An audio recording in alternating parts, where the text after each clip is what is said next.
Sa gitna ng marangyang handaan para sa ika-60 kaarawan ni Don Ernesto Valmoria sa loob ng kanilang lumang ancestral house sa isang gated subdivision sa San Juan, kung saan ang mga kristal na ilaw ay kumikislap sa ibabaw ng mga mukha ng mga negosyante, konsehal, abogado, at kamag-anak na pawang nakangiti ngunit halatang nagbabantayan, biglang huminto ang tugtog ng banda nang umalingaw-ngaw ang isang boses mula sa sound system, hindi kanta, hindi speech, kundi malinaw na recording ng isang babae na halos pabulong pero sapat para marinig ng lahat, hindi ko na kayang itago, Marco.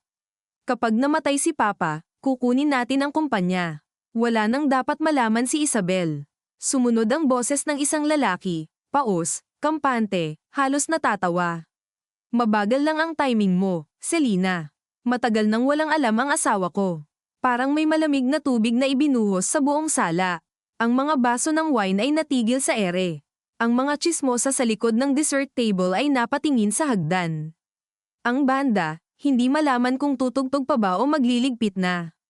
Sa gitna ng lahat, nakatayo si Isabel Valmoria de la Cruz, tuwid ang likod, nakasuot ng kremang Filipiniana na siya mismo ang pumili para ay pakitang buo pa ang kanyang dignidad bilang panganay na anak ni Don Ernesto, pero sa loob-loob niya ay parang may pumutok na bombilya sa dibdib niya. Isang putok na hindi maingay ngunit nakakabingi. Hindi siya agad gumalaw, hindi siya umiyak, hindi rin siya napasigaw tulad ng inaasahan ng marami. Ang una niyang ginawa ay dahan-daang ibaba ang hawak niyang champagne flute sa mesa, maingat, na para bang ayaw niyang mabasag ang salamin dahil mas mahalaga ang tunog ng kontrol kaysa tunog ng kahihiyan. Sa dulo ng hagdan, namutla si Selena, ang bunsong kapatid niyang paborito noon ng lahat dahil palangiti at palakaibigan, ngunit ngayon ay mukhang batang nahuling nagnakaw ng pera sa aparador. Sa tabi nito, si Marco de la Cruz, asawa ni Isabel at Chief Operating Officer ng Valmoria Holdings, ay nakatayo ng bahagyang nakasulong ang panga, halatang iniisip kung magsisinungaling ba siya, magagalit, o tatahimik. At sa pinakaunahan, nakaupo si Don Ernesto sa kanyang mataas na upuan na parang trono, hawak ang baston na hindi niya naman kailangan para maglakad kundi para ipaalala sa lahat na siya pa rin ang may hawak ng bigat sa pamilyang ito. Ang kanyang mga mata, maliliit ngunit matalim, ay hindi agad napunta kay Marco. Dumiretso kay Selena. Kanino galing ang recording na yan? Tanong niya, mababa ngunit sapat para patahimikin ang buong bulwagan. Walang sumagot. Sa likod ng mga bisita, isang binatang nakaitim na polo at staff-id ang dahan-daang umatras mula sa audio console, ngunit nahuli siya ng tingin ni Tomas, ang matagal ng driver at utusan ni Don Ernesto na mas maraming nalalaman kaysa sa ipinapakita niya. Si Isabel, sa wakas, ay huminga ng malalim. Naamoy niya ang halo-halong pabango, roasted lechon, at kandilang unti-unting nauupos. Naramdaman niya ang kumakapit na tela ng Filipiniana sa balat niya dahil pinagpapawisan na ang batok niya, pero hindi siya nagpahalata. Hindi na mahalaga kung sino ang nagpatugtog, sabi niya, malinaw ang boses, nakatingin kay Marco. Ang mahalaga, totoo ba? Hindi sumagot si Marco. Kumurap siya, tumingin kay Selena, saka kay Don Ernesto, na lalong nagpasikip sa dibdib ni Isabel dahil iyon mismo ang sagot na ayaw niyang marinig. Kapag ang lalaki ay naghahanap muna ng ligtas na mukha bago sumagot sa asawa niya, ibig sabihin hindi na pag-ibig ang pinoprotektahan kundi posisyon. Isabel, makinig ka, sabi ni Marco, lumapit ng isang hakbang. Itinaas niya agad ang palad niya. Huwag mo akong lalapitan dito. Huwag mo akong gagawing tanga sa harap ng mga taong ilang taon ko ring pinakitunguhan para sa pamilyang ito. Sa gilid, si Veronica, pangalawang asawa ni Don Ernesto at madrasta nilang magkapatid, ay dahan-daang sumimsim ng wine na para bang inaabangan lang niya ang eksenang ito sa loob ng maraming taon. Ang manipis niyang ngiti ay mabilis niyang itinago ng maramdaman ang tingin ni Isabel. Si Selena naman ay bumaba ng hagdan, nanginginig ang kamay ngunit pilit pa ring nagpapakatapang. Ate, hindi ganito ang gusto kong mangyari. Napatawa si Isabel, maikli, tuyo, mapait. May gusto ka palang mangyari. Akala ko kasi wala kang gustong mangyari kundi ang lahat ng hindi mo kayang angkinin ng direkta. Nagsimulang magbulungan ang mga bisita. May ilang nagkunwaring may importanteng tawag sa telepono. May iba namang nanatili dahil sa totoo lang, bihira ang libreng palabas na ganito sa hanay ng mayayaman, ang aktwal na pagbagsak ng isang pamilyang matagal nang tinatawag na kagalang-galang. Tinapak ni Don Ernesto ang baston niya sa sahig. 1 beses, 2 beses, lahat ng hindi pamilya, lumabas muna. Walang sumuway. Kahit ang mga konsehal at negosyanteng sanay makisawsaw sa iskandalo ay dahan-daang naglakad palabas, dala ang kanilang gutom sa tsismis. Naiwan ang mga pangunahing tauhan sa gitna ng sala na tila biglang lumiit nang mawala ang ingay ng selebrasyon. Naroon si Isabel, si Marco, si Selena, si Veronica, si Don Ernesto, at sa malayo, si Tomas at si Attorney Benedicto Ruiz, ang abogado ng pamilya na noon pa man ay parang paring nagbabantay sa kumpisalan ng kanilang kasalanan. Magsalita kayo, sabi ni Don Ernesto. Pareho, si Marco ang naunang huminga. Nagkamali ako, duwag, putol ni Isabel. Ang sabihin mo, matagal mo akong niloko. Nanigas ang panga ni Marco. Hindi ko planong saktan ka. Hindi talaga, nakakatuwa, kasi mukhang mahusay kang manakit nang hindi umaamin. Si Selena ay napaluhan na, ngunit hindi iyon kinaawa ni Isabel. Hindi sa gabing iyon, hindi sa mismong bahay ng kanilang ama. Hindi pagkatapos marinig ang sarili niyang buhay na pinag-uusapan na parang meeting agenda sa boardroom. Lumapit si Veronica kay Don Ernesto at bumulong, ngunit malakas ang pakiramdam ni Isabel sa mga ganoong galaw. Kahit hindi niya marinig, alam niyang ang nilalaman yun ay hindi pag-aalala kundi pamamahala ng pinsala. Ganoon palagi si Veronica, hindi siya sumusugod. Inuuna niyang timbangin kung sino ang lulubog at sino ang maaari niyang apakan para manatiling tuyo ang sapatos niya. May iba pa ba kaming dapat malaman? Tanong ni Don Ernesto. Ngayon, si Selena ang nagsalita. Hindi ito nagsimula dahil sa kumpanya. Pero kasama ang kumpanya sa usapan ninyo, malamig na sagot ni Isabel. Ate, hindi ko ginusto tumigil ka na sa linyang yan. Kapag hinubad mo ang hiya at isinuot mo ang pagnanasa, may mga bagay kang ginugusto kahit hindi mo masabi ng diretso. Ilang segundong katahimikan ang dumaan. Sa labas, naririnig ang mahinang patak ng ambon sa mga dahon ng sampagita sa hardin. Sa loob, ang orasan sa dingding ay tila nanunuya sa bawat tibok ng segundo. Noon nagsalita si Attorney Ruiz, maingat ang tono. Don Ernesto, may isa pa pong maselang bagay na baka kailangang ilabas na rin ngayong nandito na ang lahat. Lumingon si Isabel. Hindi niya nagustuhan ang biglang pag-igting sa tiyan niya. Ang mga ganitong lalaki, iyong nagsasalita ng may ingat sa gabing wasak na ang lahat, sila ang madalas may hawak ng mga papeles na kayang magpabago ng dugo sa loob ng angkan. Ano yun? Tanong ni Don Ernesto. Sumulyap si Attorney Ruiz kay Veronica. At iyon na mismo ang nagpaunawa kay Isabel na may isa pang patibong sa gabing ito. Noong nakaraang buwan po, may pinapirmahan kayong amendment sa trust documents para sa Valmoria Estate. Kumunat ang noo ni Don Ernesto.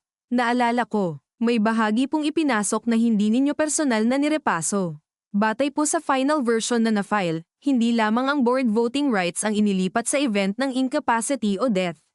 May provisional beneficiary designation din po sa residential properties at sa 2 parcels ng lupa sa Antipolo at Bulacan.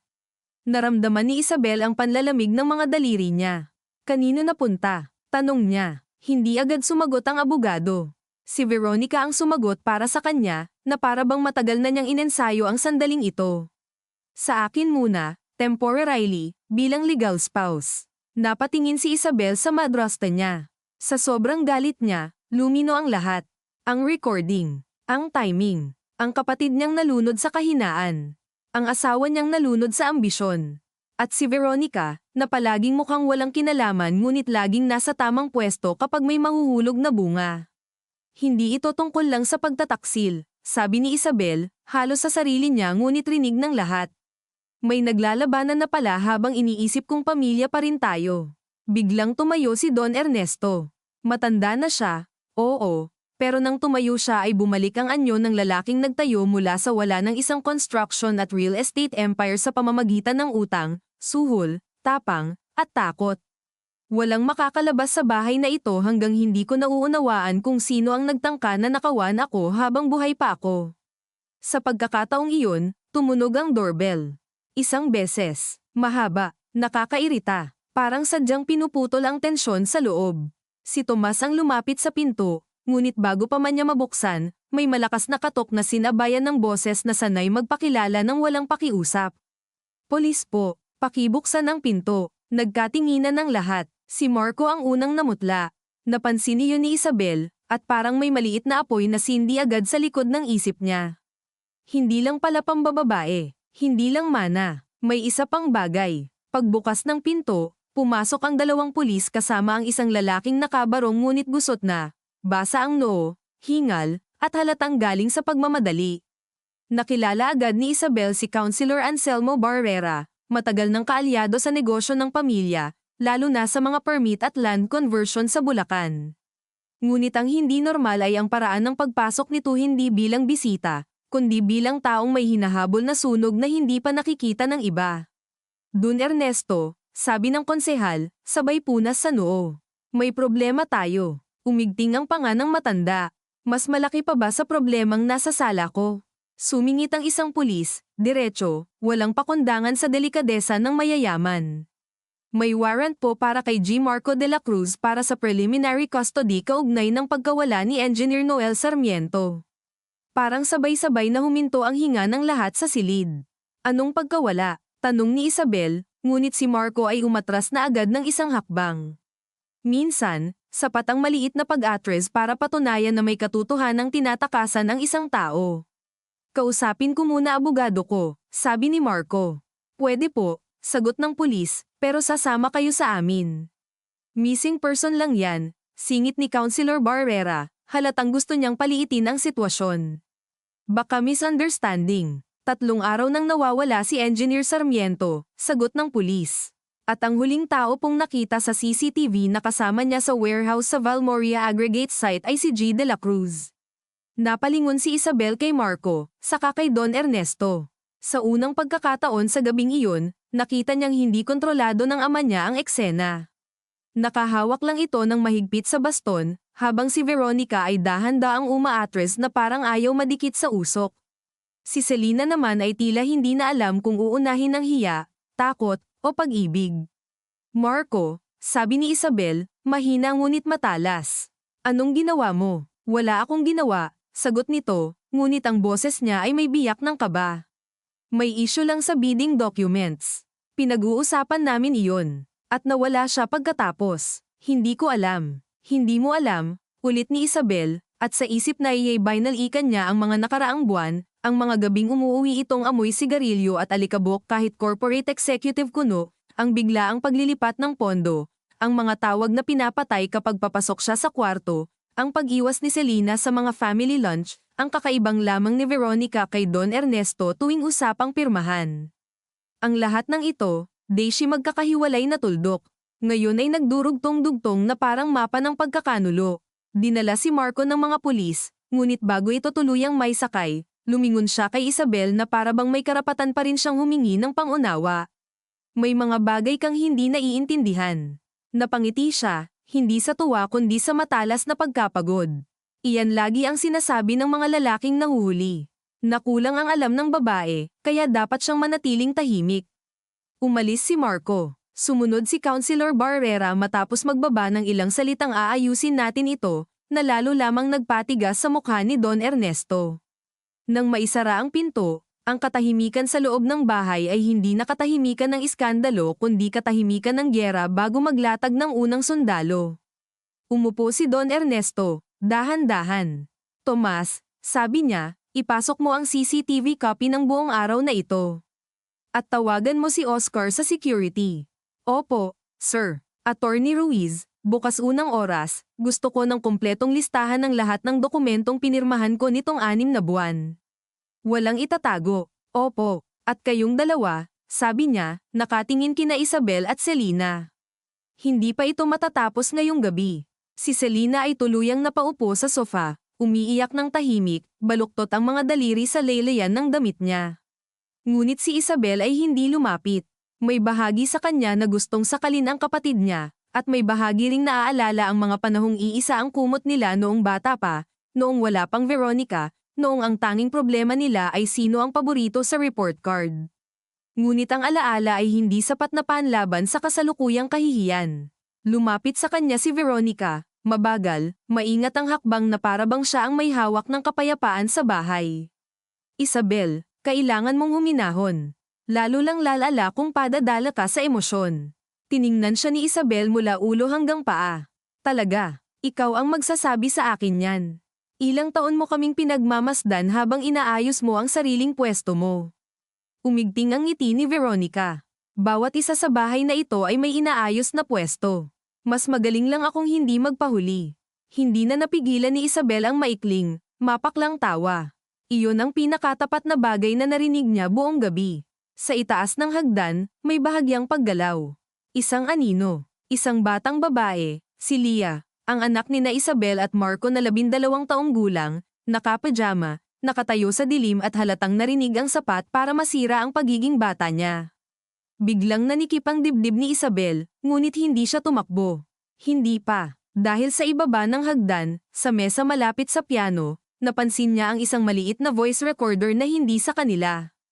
Napakaliit, kulay itim, halos matakpan ng flower arrangement. Kinuha niya iyon ng dahan-dahan, tinitingnan ng mumurahing casing, ang gasgas sa gilid, ang pulang ilaw na patay na. Hindi ito laruan ng tsismoso. Hindi ito basta panira ng party.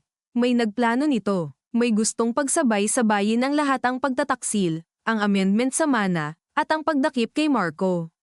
At sa sandaling iyon, kahit wasak ang kanyang asawa, kahit duguan ang dangal ng pamilya sa mata ng lipunan, may isang bagong bagay na tumayo sa loob ni Isabel, hindi lang galit, kundi gutom sa katotohanan.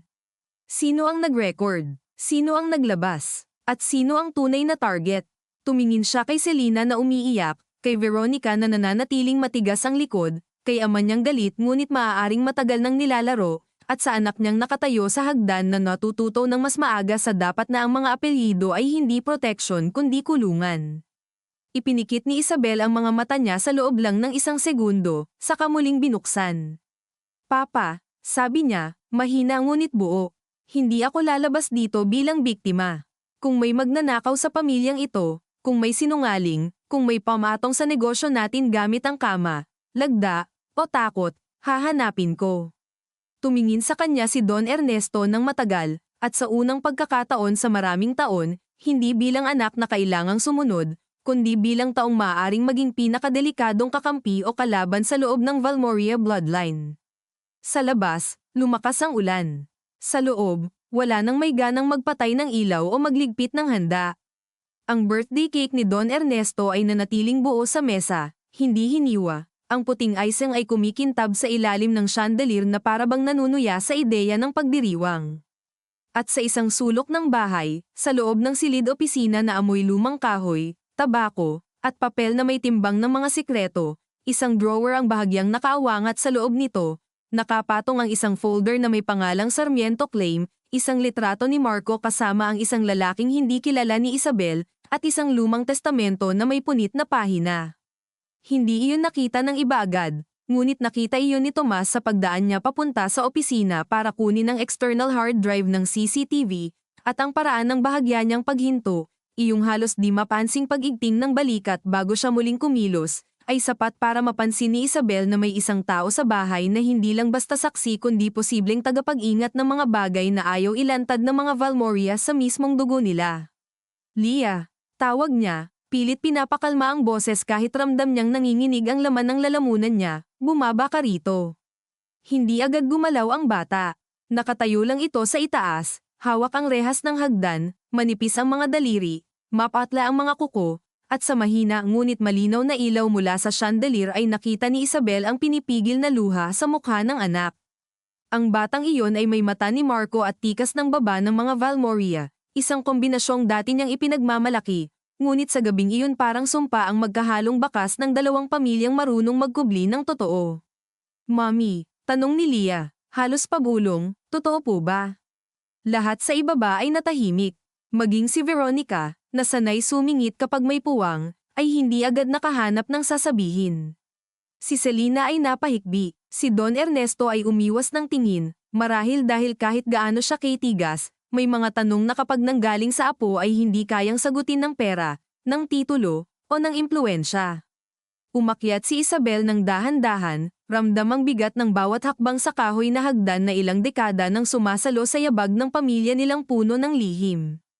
Paglapit niya kay Leah ay naamoy niya ang shampoo ng bata, Matamis at malinis, amoy normal na gabi na dapat sanay homework, gatas, at maagang tulog lang ang iniisip. Hindi iskandalo, hindi pulis, hindi ama na dinadampot, hindi tiyahing kinasasangkutan. Hinawakan niya ang magkabilang pisngi ng anak at doon na niya unang naramdaman ang init ng sariling luha na ayaw niyang ipakita. May mga bagay na totoo, sabi niya, marahan, pero hindi ibig sabihin nun na kasalanan mo, o kailangan mong intindihin lahat ngayong gabi. Naglolokohan kayo ni Daddy? Tanong ni Leah, tuwid, masakit, tulad ng mga tanong ng batang hindi pa natutong palambutan ang katotohanan para sa matatanda. Pumikit si Isabel saglit. Sa loob ng isang segundo, bumalik sa kanya ang isang alaala, si Leah, 3 taong gulang, kumakapit sa leleyan ng saya niya habang sinasabing ayaw niyang pumasok sa preschool, si Marco noon, nakaluhod, nangakong siya ang susando sa hapon, ang simpleng eksenang iyon na noon ay parang pundasyon ng buhay nilang mag-asawa. Ngayon, ang alaalang iyon ay parang lumang bahay na bumagsak sa isang iglap at iniwan siyang nakatayo sa alikabok. May mga maling ginawa ang mga matatanda, sagot niya sa wakas. At aayusin natin kung ano ang kaya nating ayusin. Hindi kumbinsido si Leah, ngunit tumango ito dahil bata pa at wala pang sapat na lakas para hamanin ang porma ng seguridad na ibinibigay ng ina. Papasok ka muna sa kwarto ni Lola Selling, sabi ni Isabel. Doon ka muna matulog. Ayoko kay Tita Selina. Narinig iyon ni Selina mula sa ibaba, at para siyang sinampal ng tahimik. Umiling si Isabel, hindi si Tita Selina, sa lumang kwarto ni Lola Selling. Muli, tumango si Leah. Sinamahan siya ni Tomas pataas pa sa koridor matapos ihudyat ni Isabel sa matanda sa pamamagitan lamang ng tingin. Habang paalis ang dalawa, naramdaman ni Isabel ang nakakales na huling hibla ng normalidad sa gabing iyon. Pagbaba niya, dumiretso siya sa opisina. Saan ka pupunta? Tanong ni Veronica. Hindi siya nilinggan ni Isabel. Sa lugar kung saan itinatago ng pamilya ang totoo kapag hindi nakasya sa bibig. Pagsara niya ng pinto ng opisina sa likuran niya, parang ibang hangin ang sumalubong sa kanya. Mas malamig, mas mabigat, amoy papel, leather, lumang sigarilyo, at alikabok ng mga transaksyong hindi dapat basta pinag-uusapan sa hapagkainan. Ang ilaw sa desk lamp lang ang bukas. Sa sulok ay may lumang aparador na may mga trophy ng real estate awards, framed photos ng ribbon-cutting ceremonies, at isang larawan ni Don Ernesto noong bata pa sila ni Chelly na wala pa si Veronica, wala pa si Marco, wala pang mga asawang pumapasok sa apelyido para sumipsip ng kapangyarihan. Lumapit siya sa drawer na nakaawang. Hindi niya agad hinawakan ang folder. Tiningnan niya muna ang paligid, parang may inaasahang multo ng taong huling naghalongkat noon. Naririnig pa rin niya sa labas ang bahagyang paghikbi ni Selina at ang magaspang na boses ni Don Ernesto na may kinakausap sa telepono. Ngunit sa loob ng opisina, ang bawat tunog ay parang pinong kaluskos ng papel at sarili niyang paghinga. Dahan-dahan niyang kinuha ang folder na may markang Sarmiento Claim. Mabigat ito, hindi sa timbang kundi sa posibilidad. Binuksan niya. Unang bumungad ang ilang photocopy ng transfer certificates of title, annotated site maps ng lupang nasa Bulacan, at mga printout ng email thread. Sa unang tingin ay pawang normal na papeles sa isang construction at land development business. Pero nang pagdikitin niya ang mga pahina, nakita niya ang paulit-ulit na pangalan, Noel Sarmiento, Project Engineer, Consultant on Soil Assessment, Claimant Representative. Sa gilid ng isang dokumento, may sulat kamay na note sa pulang tinta, delay him. Underlined twice. Hindi sulat ni Don Ernesto. Kilala niya ang penmanship ng ama Matales, dir-derecho, halos galit. Ito ay mas kontrolado, mas maingat, parang sulat ng taong bihasang nagtatrabaho sa likod ng ibang pangalan. Sumunod niyang kinuha ang litrato ni Marco kasama ang lalaking hindi niya kilala. Nakatayo ang dalawa sa harap ng isang restaurant sa Quezon City. Hawak ni Marco ang balikat ng lalaki na parang matagal na silang magkakilala, hindi corporate acquaintance lang. Naka-date stamp sa likod ang larawan, 6 na buwan na ang nakalipas. May isang sulat kamay na initial sa ilalim, RM. Umigting ang panga ni Isabel. Panghuli, hinawakan niya ang lumang testamento. Mas makapal ang papel, luma ang amoy, at ang punit na pahina ay nasa bahaging dapat may nakalagay na listahan ng hereditary provisions. Nagtaas siya ng kilay. Bakit narito ito? At bakit punit? Bago pa siya makapag-isip ng malalim, may marahang katok sa pinto. Hindi niya agad sinagot. Ako lang, sabi ni Tomas mula sa labas. Pumasok ka. Pagbukas nito ay dinala nito ang external hard drive at isang maliit na susi. Hindi agad siya nagsalita. Ibinaba muna ang mga iyon sa desk, saka bahagyang yumuko. Ma'am Isabel, sabi nito, baka gusto niyong malaman na hindi aksidente yung nakita niyo. Alin? Alam niya ang sagot, pero gusto niyang marinig mula sa bibig ng taong sanay manahimik. Ang drawer. Kanina ko lang po napansing bukas. Kadalasan po, si Sir lang o si Attorney Ruiz ang humahawak niyan. Tiningnan niya si Tomas. Matagal na ito sa kanila, higit pa sa tagal ng maraming kamag-anak na nagsidating lang kapag may biyaya. Driver, utusan, minsan tagapag-ayos ng mga hindi pwedeng iPad on sa secretary. Mga ganitong tao ang sumasalo sa pinakamaruruming katotohanan ng mayayamang pamilya. May alam ka ba tungkol kay Noel Sarmiento? Tanong niya. Bahagyang nag-alinlangan si Tomas. Hindi dahil ayaw niya, kundi dahil matagal siyang naturuang ang bawat impormasyong ibibigay ay dapat timbangin laban sa buhay na pinagsilbihan niya. May usap-usapan po sa site sa Bulacan na may lumang claimant sa lupa. Hindi raw totoong malinis ang acquisition. May pamilya raw na napaalis noon pa man, tapos si Engineer Sarmiento po ang kumukuha ng records para mapatunayan. At si Marco, si Sir Marco po ang inutusang makipag-areglo. Ninong ko ba ang nag-utos? Hindi ko po narinig ng direkta. Lalong kumunat ang noo niya. Ang mga sagot ni Tomas ay parang mga batong inilalapag ng paisa-isa para matawid ang ilog, pero hindi pa buo ang tulay. At ang initial na RM?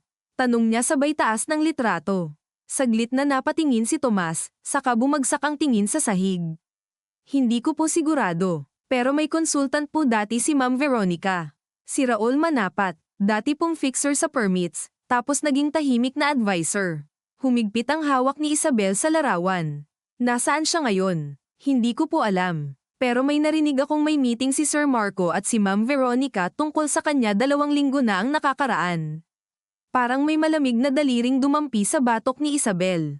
Gusto niyang magwala, gusto niyang lumabas at isampal sa mukha ni Veronica ang larawan, ang folder, ang lumang testamento, at ang lahat ng panahong pinakitaan niya ito ng formal na respeto bilang asawa ng ama niya. Ngunit pinigilan niya ang sarili. Ang galit na padalos-dalos ay luho ng mga taong hindi pa natutong lumaban sa loob ng bahay na puno ng mandaraya. Buksan mo ang CCTV, sabi niya. Inikabit ni Tomas ang hard drive sa lumang desktop sa opisina. Ang monitor ay nagliwanag, malamlam ang asul na ilaw sa mukha nilang dalawa. Pinanood nila ang footage mula umaga hanggang gabi. Mga catering staff na nag-aayos ng mesa. Mga bulaklak na dinadala sa sala. Si Selena na dumating ng maaga, tahimik, naka-sunglasses kahit maulap. Si Veronica na pabalik-balik sa opisina na ito ng 2 beses bago magtanghali. Si Marco na dumating bago ang mga bisita, tumawag sa telepono sa may garden, paikot-ikot na parang may kinakausap na ayaw ipakita. "Ay-pause mo," sabi ni Isabel.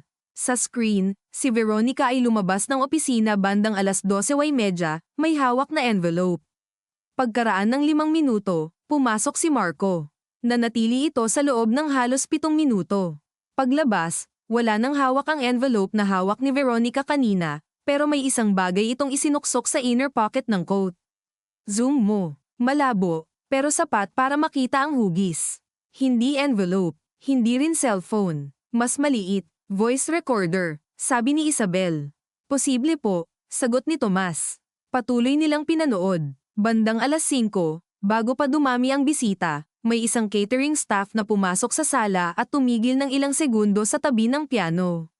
Nagsimple ito ng galaw, parang nag-aayos lang ng centerpiece. Ngunit pagkaraan ng pagdaan ng isang waitress, mabilis nitong inilagay ang isang maliit na bagay sa mesa ang recorder. Sino yan? Tanong ni Isabel. Hindi po siya regular na staff. Sigurado ka? Opo, kilala ko po mga madalas namin kunin sa events. Lumalim ang paghinga ni Isabel. Ibig sabihin, may taong pumasok sa bahay nila sa guise ng serbisyo, may access sa audio system, at may sapat na impormasyon para ilabas ang recording sa eksaktong tamang sandali. Hindi simpleng eskandalo. Operasyon. Hanapin mo ang mukha niya sa gate cam. Nilipat ni Tomas ang footage. Sa gate camera, Nakita nila ang lalaki na dumating sakay ng utility van ng catering, nakayuko, may cap. Ngunit sa isang frame habang kinakausap ang gwardya, bahagyang umangat ang mukha. Hindi malinaw, pero may pamilyar sa hugis ng ilong at panga. Si Isabel ay sumandal sa upuan, pinaikit ang mata, at hinukay ang memorya. Saan niya nakita ang lalaking iyon? Sa office, sa hearing, sa campaign event. Bago pa niya makuha ang sagot, may kumatok muli. Mas madiin ngayon. Isabel, boses ni Don Ernesto. Tinapak niya ang desk ng isang beses bago sumagot. Pumasok ka, Papa. Pagbukas ng pinto ay pumasok ang ama niya ng mag-isa. Wala ang baston. Kapag wala ang baston, ibig sabihin hindi siya nagpapakita ng awtoridad, dala niya ang sarili niyang galit. Sinulyapan nito ang mga dokumento sa mesa, ang CCTV sa screen, si Tomas na agad umurong sa gilid. May nahanap ka na? Tanong nito. Mas marami palang nakatago kaysa inamin ng lahat sa sala, sagot niya. Lumapit si Don Ernesto at kinuha ang lumang testamento. Sa unang pagkakataon sa gabing iyon, nakita ni Isabel ang totoong pagkagulat sa mukha ng ama niya. Hindi ang galit na kayang i-perform para sa mga tauhan. Tunay na pagkagulat. Nasaan mo nakuha ito? Sa drawer mo. Nakaawang. Bumigat ang katahimikan. Binuksan ng matanda ang testamento at sa punit na bahagi ay dumaan ang mga daliri niyang bahagyang nanginginig. Akala ko sinunog na ito. Ibig sabihin may taong naglihim nito sa iyo. Hindi agad sumagot si Don Ernesto. Umupo siya sa harap ng mesa, tila biglang tumanda ng 5 taon sa loob lang ng ilang minuto.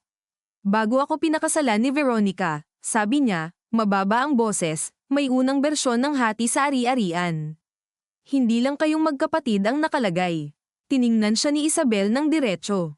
Sino pa? Nagtagal ang sagot. Sa labas, muling bumuhos ang ulan sa bubong. May isa pa akong anak. Ang mga salitang iyon ay hindi sumabog. Hindi nagkalansing. Ngunit sa loob ni Isabel ay para iyong kutsilyong dahan-daang ipinapasok sa pagitan ng mga tadyang. Hindi dahil hindi niya alam na kayang maglihim ng ama niya. Alam niya iyon, kundi dahil sa lawak ng implikasyon. Isang anak sa labas ay hindi lang moral na bahid sa mga may kaya. Isa iyong legal na bitak, emosyonal na granada, at political liability. Buhay pa? Tanong niya. Hindi ko alam. Anong ibig mong sabihin na hindi mo alam? Pinutol ng nanay niya ang ugnayan. Noon pang bata siya, may pera akong ipinadala sa loob ng ilang taon. Tapos nawala sila, at ang punit na pahinang ito. Nandoon ang pangalan. Hindi makahinga si Isabel ng maayos sa loob ng ilang segundo. Kung may isa pang anak si Don Ernesto, at kung may taong nakakita sa lumang testamento, pwedeng iyon ang dahilan kung bakit biglang may gustong magmaniobra sa trust, sa mana, sa mga beneficiary, at sa mga dokumentong pwedeng magwasak sa opisyal na salaysay ng pamilya. Alam ba ni Veronica? Tanong niya. Tumingin sa kanya ang ama niya. Hindi iyon sagot, pero sapat. At si Marco. Hindi ko alam kung gaano karami ang alam niya. Pero may dahilan para gamitin siya. Lahat naman ng taong malapit sa yaman, ginagamit o gumagamit. Napakagat si Isabel sa loob ng pisngi niya. Gusto niyang isiga na hindi siya pareho sa kanila, ngunit alam niyang hindi iyon ganap na totoo. Lumaki siya sa pamilyang ito. Natuto siyang ngumiti sa harap ng mga taong ayaw niya. Natuto siyang magtiis para sa reputasyon. Natuto siyang manahimik kapag may binubulong sa opisina at sinasabing para ito sa negosyo. Ang kaibahan lang, sa gabing ito, ay tumanggi na siyang manatiling tahimik. Papa, sabi niya, may nawawalang engineer, may posibleng illegal na acquisition, may nagpakalat ng recording, may nagmanipula ng trust, at ngayon sinasabi mong may isa pa pala tayong kapatid sa kung saan. Kung hindi mo ako sasabihan ng buo, baka ako mismo ang sumire sa lahat para lang lumabas ang katotohanan. Hindi nagalit si Don Ernesto. Sa halip, matagal lang siyang tumingin sa kanya, para bang sinusukat kung hanggang saan na ang kaya niyang gawin. Noong 1998, sabi niya sa wakas, may lupang pinasok ang kumpanya sa Bulacan. Mali ang proseso, hindi lang dahil sa permits. May lumang titulo, at may pamilyang may hawak ng karapatan. Ang babae roon huminto siya, saka pinisil ang tulay ng ilong. Siya ang naging ina ng isa ko pang anak. Naramdaman ni Isabel na parang umiikot ng mabagal ang silid. Ang mga dokumento sa mesa, ang larawan, ang testamento, ang CCTV, biglang nagkaroon ng iisang sentro. Hindi lang basta land dispute. Hindi lang basta kabit, hindi lang basta inheritance fight. Iisang ugat lang pala ang lahat, kasalanang inilibing sa lupa at sa dugo. At si Noel Sarmiento, pamangkin ng babae, bumagsak ang katahimikan na mas mabigat pa sa anumang sigawan sa sala. Lumingon si Isabel sa folder. Bigla niyang naunawaan kung bakit claim ang nakalagay. Hindi simpleng claim sa pera. Claim sa lupa, claim sa pangalan, claim sa kasaysayang pilit binura ng mga Valmoria. At kung nawawala si Noel, may dalawang posibilidad lang, pinatahimik siya, o nagtago siya dahil may hawak siyang bagay na sapat para yumanig sa buong imperyo. Kaya ba takot si Marco? Tanong niya, dahil alam niyang hindi lang ito corporate issue. Posible. At si Selena, ewan ko. Ang pagod sa boses ni Don Ernesto ay bihira at nakakainis para kay Isabel dahil halos nakakahawa.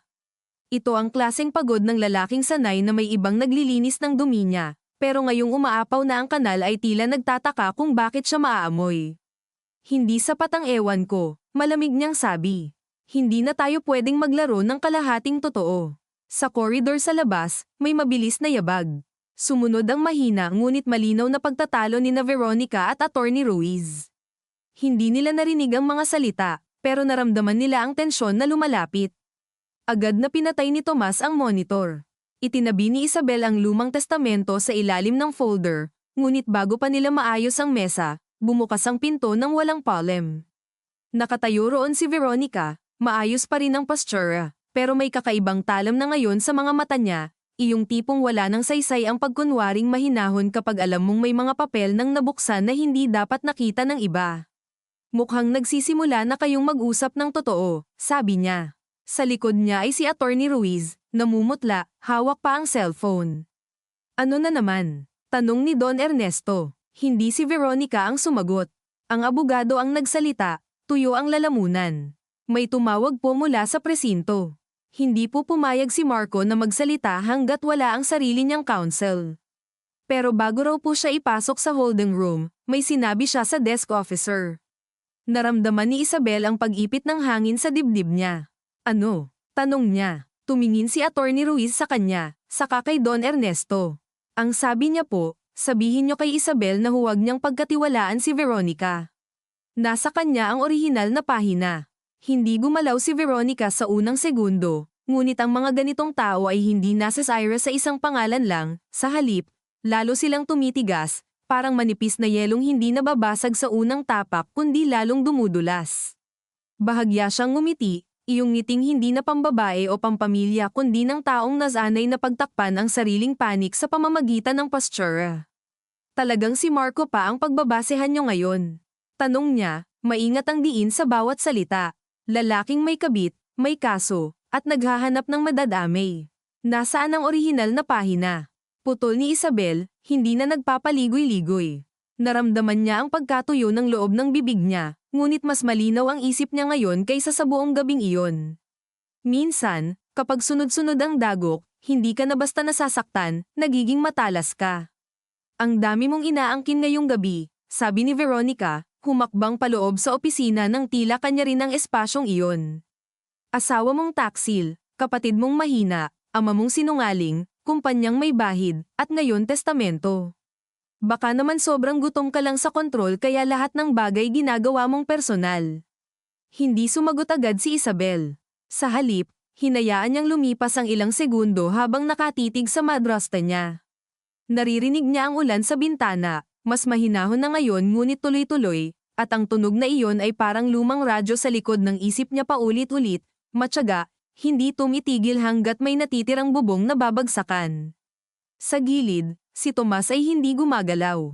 Si Attorney Ruiz ay parang gustong umatras ngunit hindi makaalis. Si Don Ernesto naman ay nananatiling nakaupo, ang muk ay tila inukit sa kahoy. Veronica, sabi ni Isabel sa wakas, malamig, hindi na ito tungkol sa kung sino ang mas marunong magtago ng dumi sa loob ng pamilya. May nawawalang tao, may posibleng krimen, may painkeng papeles, at may dokumentong hindi dapat nawawala. Kaya uulitin ko, nasaan ang orihinal na pahina? Umigting ang panga ni Veronica. Hindi iyon oo, hindi rin iyon diretsong hindi. Isa iyong automatikong pagtatanggol ng taong sanay protektahan ang sarili bago ang iba. Kung mayroon man ako, sagot niya, Hindi ko iyon ilalabas sa gitna ng hysteria. Hysteria. Ulit ni Isabel, at kahit galit siya ay halos natawa siya sa ginamit nitong salita. Iyon ang tawag mo kapag nahuhuli kayong naglalaro sa mana habang may dinudukot na tao sa police station. Wala akong kinalaman sa pagkawala ni Noel Sarmiento. Hindi ko pa sinasabing meron. Pero iniisip mo. Iniisip ko na may koneksyon ka sa lahat ng gustong pabagsakin o kontrolin ang pamilyang ito. At ikaw, hindi. Sa puntong iyon, tumayo si Don Ernesto. Isang mabigat na kilos lang iyon, ngunit sapat para manahimik silang lahat. Tama na, sabi niya. Hindi tayo makakarating sa totoo kung puro patotsyada. Lumingon siya kay Veronica. Ibigay mo kung ano man ang hawak mo. Saglit na kumislap ang galit sa mata ng babae. Hindi siya sanay inuunahan. Lalong hindi siya sanay inuutusan sa harap ng mga taong ilang taon na niyang natutunang ikutan. Ernesto, sabi niya, pino ang boses ngunit may lason sa ilalim, ilang beses kitang sinalo noong wala ka sa tamang isip para humawak ng papeles. Ilang beses kong pinigilan ang mga problemang ikaw rin ang gumawa. Ngayon, dahil lang may sumabog na iskandalo, ibibigay ko na lang lahat sa anak mong galit na galit dahil niloko siya ng asawa niya. Hindi siya sinagot ng matanda agad. Ang katahimikan niya ay hindi pag-aalinlangan kundi pag-alaala-alam ni Isabel ang anyong iyon. Ganoon tumahimik ang ama niya kapag may bumabalik na alaala ng mga desisyong ginawa niya noon at ngayon naniningil na. Hindi ito para kay Isabel lang, sabi ni Don Ernesto. Para sa akin ito. At para malaman ko kung sino sa bahay na ito ang bumabaligtad na. Dahan-daang huminga si Veronica. Itinaas niya ang handbag na hawak niya mula pa kanina, binuksan ang clasp, at may ilang segundong hinayaan niyang manahimik ang lahat habang naghahalongkat siya sa loob. Hindi agad papel ang lumabas. Una ay compact mirror, isang maliit na bote ng pabango, isang leather card holder, sadyang pinatatagal niya, sadyang ipinapakitang kahit sa sandaling ito ay kaya pa rin niyang kontrolin ang tiyempo ng eksena. Nang sa wakas ay ilabas niya ang isang manipis na brown envelope, parang nagbago ang temperatura sa silid. Hindi ko ito ninakaw, sabi niya. Iningatan ko. Kinuha iyon ni Don Ernesto, ngunit mabilis na inabot ni Isabel bago pa man niya mabuksan. Hindi siya humingi ng paumanhin. Wala nang saysay ang formalidad. Inilapag niya ang envelope sa mesa at maingat na hinugot ang laman. Isang lumang pahina ng testamento, pareho ang papel, pareho ang font, pareho ang pirma sa ibaba. At sa gitna, sa listahan ng mga pangalan, malinaw ang isang pangalang ngayon lang niya nakita ngunit parang matagal nang nakahimlay sa gilid ng apelyido nilang lahat, Rafael S. Valmoria. Napakurap si Isabel, hindi dahil hindi niya mabasa, kundi dahil sa bigat ng katotohanan kapag may aktwal ng pangalan. Hindi na tsismis, hindi na isa pang anak, may pangalan, may initial, RV o baka, sa ibang papeles, RM. Hindi, mali, RM sa litrato, Raul Manapat. O baka ibang tao. Mabilis ang takbo ng isip niya, ngunit hindi pa buo. Alam mo ba kung nasaan siya? Tanong niya sa ama. Hindi sumagot si Don Ernesto. Sa halip, tinitigan lamang niya ang pangalan na parabang isa iyong multong matagal na niyang iniiwasan. Huling balita ko, sabi ni Veronica bago pa man makasagot ang matanda, ang nanay niya ay lumipat sa Bulacan. Pagkatapos noon, wala na. Napatingin si Isabel sa kanya. At paano mo nalaman iyan kung matagal nang wala? Hindi agad sumagot si Veronica. Sa pagkakataong iyon, si Attorney Ruiz ang sumingit, halatang wala nang magagawa kundi tumulong na lang sa pagbubunyag. May private investigator pong inarkila si Ma'am Veronica mga 4 na taon na ang nakalipas. Parang kinurot ang sentido ni Isabel. Bakit? Dahil may natanggap po kaming anonymous letter noon. May nagbabanta na kung hindi aayusin ang trust structure ng pamilya, ilalabas ang tungkol sa anak sa labas ni Don Ernesto. Si Don Ernesto ay dahan-daang naupo muli, tila biglang mabigat ang mga tuhod. Bakit ngayon mo lang sinabi? Mariing tanong ni Isabel sa abogado. Dahil po ang utos noon ay I manage quietly. At base sa report, walang matibay na lead. Walang lead o may lead pero mas maginhawang sabihing wala. Wala na muling naisagot si Attorney Ruiz.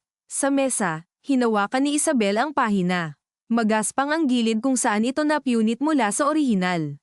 Ramdam niya ang himulmol ng lumang papel sa pads ng mga daliri niya. Gaano karaming taon ng katahimikan ang kinuha para mapunit ang isang pahina at mabura ang isang buhay. Ilang pirma, ilang regalo sa fiesta, ilang misa, ilang family photo ang idinagdag sa ibabaw ng butas na iyon para magmukhang buo ang angkan. Ano ang buong pangalan ng nanay? Tanong niya. Salome Sarmiento, sagot ni Don Ernesto, halos pabulong. Napatingin si Isabel sa folder na Sarmiento claim. Sa mismong sandaling iyon, nagtagpo ang lahat sa isip niya. Ang nawawalang engineer na si Noel Sarmiento. Ang lupang pinagtatalunan. Ang pamangkin ng babae. Ang claim. Ang anonymous threat noon. At ang posibleng presensya ng isang lalaking nagngangalang Rafael, na maaaring anak sa labas, maaaring naitago, maaaring matagal nang naghihintay. Papa, sabi niya, mababa ngunit madiin, kung may dugo mo sa pamilya ng mga Sarmiento, hindi lang lupa ang usapan dito. Mana, apelyido, at paghihiganti. Walang umimik. Sa labas ng opisina, may mahinang kaluskos. Parang may dumaan sa koridor. Mabilis na napatingin si Tomas sa pinto, saka lumapit at binuksan iyon. Walang tao. Ngunit sa dulo ng hallway, bahagyang umuuga ang manipis na kurtina sa tabi ng bintana, tila may bagong dumaan. Lia, biglang sabi ni Isabel, nanlalamig ang batok. Umalis siya agad sa mesa at halos tumakbo sa koridor. Bawat yabag niya sa kahoy ay mas malakas ngayon, hindi dahil bumilis siya kundi dahil ang tahimik ng bahay matapos ang mga bisitang umalis, matapos ang pagdakip, matapos ang pagbasag ng gabing dapat sanay selebrasyon. Binuksan niya ang pinto ng lumang kwarto ni Lola Seling. Walang tao. Bukas ang ilaw sa bedside lamp. Nakatupi ng maayos ang kumot, ngunit sa isang upuan ay naroon ang stuffed rabbit ni Lia. Naiwan. Hindi dadalhin ng batang takot ang laruan niyang ganoon na lang kung kusa siyang lalakad. Tomas, sigaw niya. Dumating ito agad. Nasaan si Lia? Kasama ko po siyang iniwan dito kanina. Wala siya. Ilang segundo ng purong sindak ang dumaan. Hindi iyon histerya. Hindi iyon eksaherasyon. Isa iyong matulis na takot ng ina na biglang nawala ng sentro ng katawan. Sa likod niya, dumating sina Don Ernesto, Veronica, at Attorney Ruiz. Si Selena, na kanina patahimik sa sala, ay lumitaw rin sa dulo ng hall, namumugto ang mata. Anong nangyari? Tanong nito. Hindi siya sinagot ni Isabel. Dumiretso siya sa hagdan pababa, tinitingnan ng bawat sulok, ang powder room, ang terrace, ang kusina kung saan may naiwang mga tray ng pagkain at malamig ng sabaw na amoy bawang at paminta. Oscar, sigaw ni Tomas sa head guard sa intercom. I-lock ang gate, walang lalabas. Muling nabuhay ang bahay, pero hindi bilang tahanan. Bilang eksena ng paghahanap, sa service area, nagkagulo ang ilang natirang staff. Sa sala, ang hindi nahiwang cake ay tila lalong nakakadiri sa kintab ng icing nito, parang nanunood sa kawalan ng bata sa gitna ng pamilyang ito. Hinanap ni Isabel ang anak sa bawat lugar na maaari nitong puntahan kung nalilito o natatakot, sa ilalim ng piano, sa maliit na prayer room sa likod, sa hardin na basa ng ulan at amoy lupa. Lia, paulit-ulit niyang tawag, paus na. Sa bawat pagkakataong walang sumasagot, mas lumalalim ang galit niya. Sa sarili, kay Marco, kay Selena, sa ama niya, sa buong kasaysayan ng pamilyang ito na parang hindi kontento hanggat walang batang nadadamay sa mga kasalanan ng matatanda. 10 minuto, 15 minuto. Mahaba ang panahong iyon kapag ang hinahanap mo ay isang 12 taong gulang na bata sa bahay na dati mong kabisado pero ngayong gabi ay parang may mga lihim na pasilyong tumubo sa loob. Pagbalik niya sa sala, nakita niya si Selena na nakatayo sa tabi ng grand piano, nakayuko, may hawak na papel. May nakita ako, sabi nito, nanginginig ang boses. Halos agawin ni Isabel ang papel. Isang pirasong notepad sheet iyon, halatang pinunit ng mabilis. Nakasulat sa itim na tinta, huwag kayong maingay. Kasama ko si Lia. Gusto ko lang makipagpalit. Dalhin si Veronica at ang orihinal na pahina sa lumang site office sa Bulacan bago mag-umaga. Mag-isa si Isabel. Walang pulis. Kung gusto ninyong mabawi ang bata at malaman ang totoo kay Noel, sumunod kayo. Walang pirma. Ngunit sa ibaba, may isang bagay na mas nakapanginginig, isang maliit na guhit ng kuneho, katulad ng stuffed rabbit ni Lia. Hindi bulong ni Isabel, pakiramdam niya ay unti-unting nangangalay ang mga daliri niya sa pagkakahawak sa papel. Hindi ito padalos-dalos na pagdukot. May nakapasok sa bahay. May nakarating sa koridor. May nakakita kung saan iniwan si Leah. Ibig sabihin, sinubaybayan sila. O may tumulong mula sa loob. Umikot siya at tiningnan ng lahat.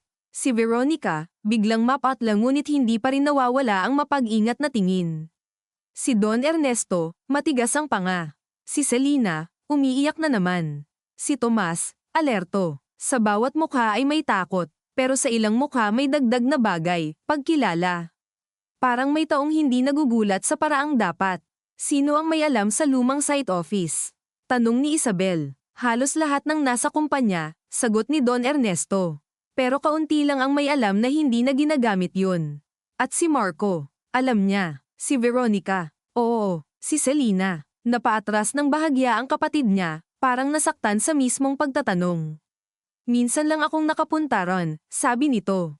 Noong nag-groundbreaking, lumapit si Isabel sa kanya. Hindi mabilis, hindi marahas, mas nakakatakot pa nga dahil sobrang kontrolado. May kinalaman ka ba rito? Wala, sigurado ka. Ate, hindi ko kayang saktan si Leah. Hindi ko tinanong kung kaya mo. Tinanong kita kung may kinalaman ka. Napahagulhol si Selena. Wala, tinignan siya ni Isabel ng matagal. Ang problema sa mga umiiyak ay hindi mo agad masabi kung nagsisisi ba o natatakot lang mahuli. Lumingon siya kay Veronica. Ikaw, huwag mong insultuhan ang isip ko, sagot nito. Hindi ako mandurukot ng bata. Marami ka ng bagay na hindi ko inakalang kaya mong gawin. At marami ka ring hindi alam sa asawa mo. Wala ang asawa ko rito. Ikaw ang narito. Humakbang si Don Ernesto sa pagitan nila bago pa lumala. Tama na, sabi niya. Hindi tayo mag-uubusan ng lakas sa bintang. Ang mahalaga ay mabawi si Leah. At susunod tayo sa note. Mariing tanong ni Isabel. Mag-isa ako. Kasama si Veronica. Gusto nilang dalhin ko ang mismong taong pinagkakatiwalaang may hawak ng pahina. Sadyang ako ang target nito. Hindi ka pupunta mag-isa, sabi ni Tomas. Magtatago ako sa sasakyan. Umiling si Isabel agad. Kapag may nakakita sa iyo at nagpanik sila, si Leah ang unang tatamaan. Napakuyong siya ng kamao. Ang salitang tatamaan ay ayaw na ayaw niyang gamitin, ngunit wala na ring saysay ang paglilinis ng wika kapag naroon na ang sindak. Sa isip niya, mabilis na umaandar ang mga posibilidad. Kung si Noel o kampo ni Noel ang may hawak kay Leah, gusto nilang ilabas si Veronica at ang pahina kapalit ng bata at katotohanan. Kung si Marco o tauhan niya, baka diversion ito para mailayo ang usapan sa police station. Kung si Rafael, kung totoong buhay at sangkot, mas malalim ito kaysa inaakala nila. Ngunit sa lahat ng iyon, iisa ang sigurado, walang malinis na pagpipilian. Kapag sumunod siya, maaaring mailagay niya sa panganib ang sarili at ang bata. Kapag hindi siya sumunod, baka tuluyang mawala ang anak niya. Ihahanda ko ang sasakyan, sabi ni Tomas. At tatawagan ko si Oscar para may backup sa highway, malayo lang. Walang pulis, paalala ni Attorney Ruiz. Nakasaad sa sulat, napatingin si Isabel sa abogado. At mula kailan tayo sumusunod sa mga utos ng mga taong dumudukot ng bata? Hindi iyon ang ibig kong sabihin, pautal niyang sagot. Ang ibig ko pong sabihin, kailangan nating maging maingat. Muling tiningnan ni Isabel ang note. Ang sulat kamay ay hindi pamilyar sa kanya. Pero may kakaiba sa paraan ng pagkakadiin ng ilang letra, lalo na sa pagbuo ng letrang R at ng pahabang buntot ng Y, parang may nakita na siya noon sa isang dokumento. Mabilis siyang bumalik sa isip sa pulang note sa folder, nilihim. Ang sulat kamay roon ay mas kontrolado, mas pinigil. Pero ang daloy ng letra Tomas, sabi niya, iyong red ink note sa folder ni Papa.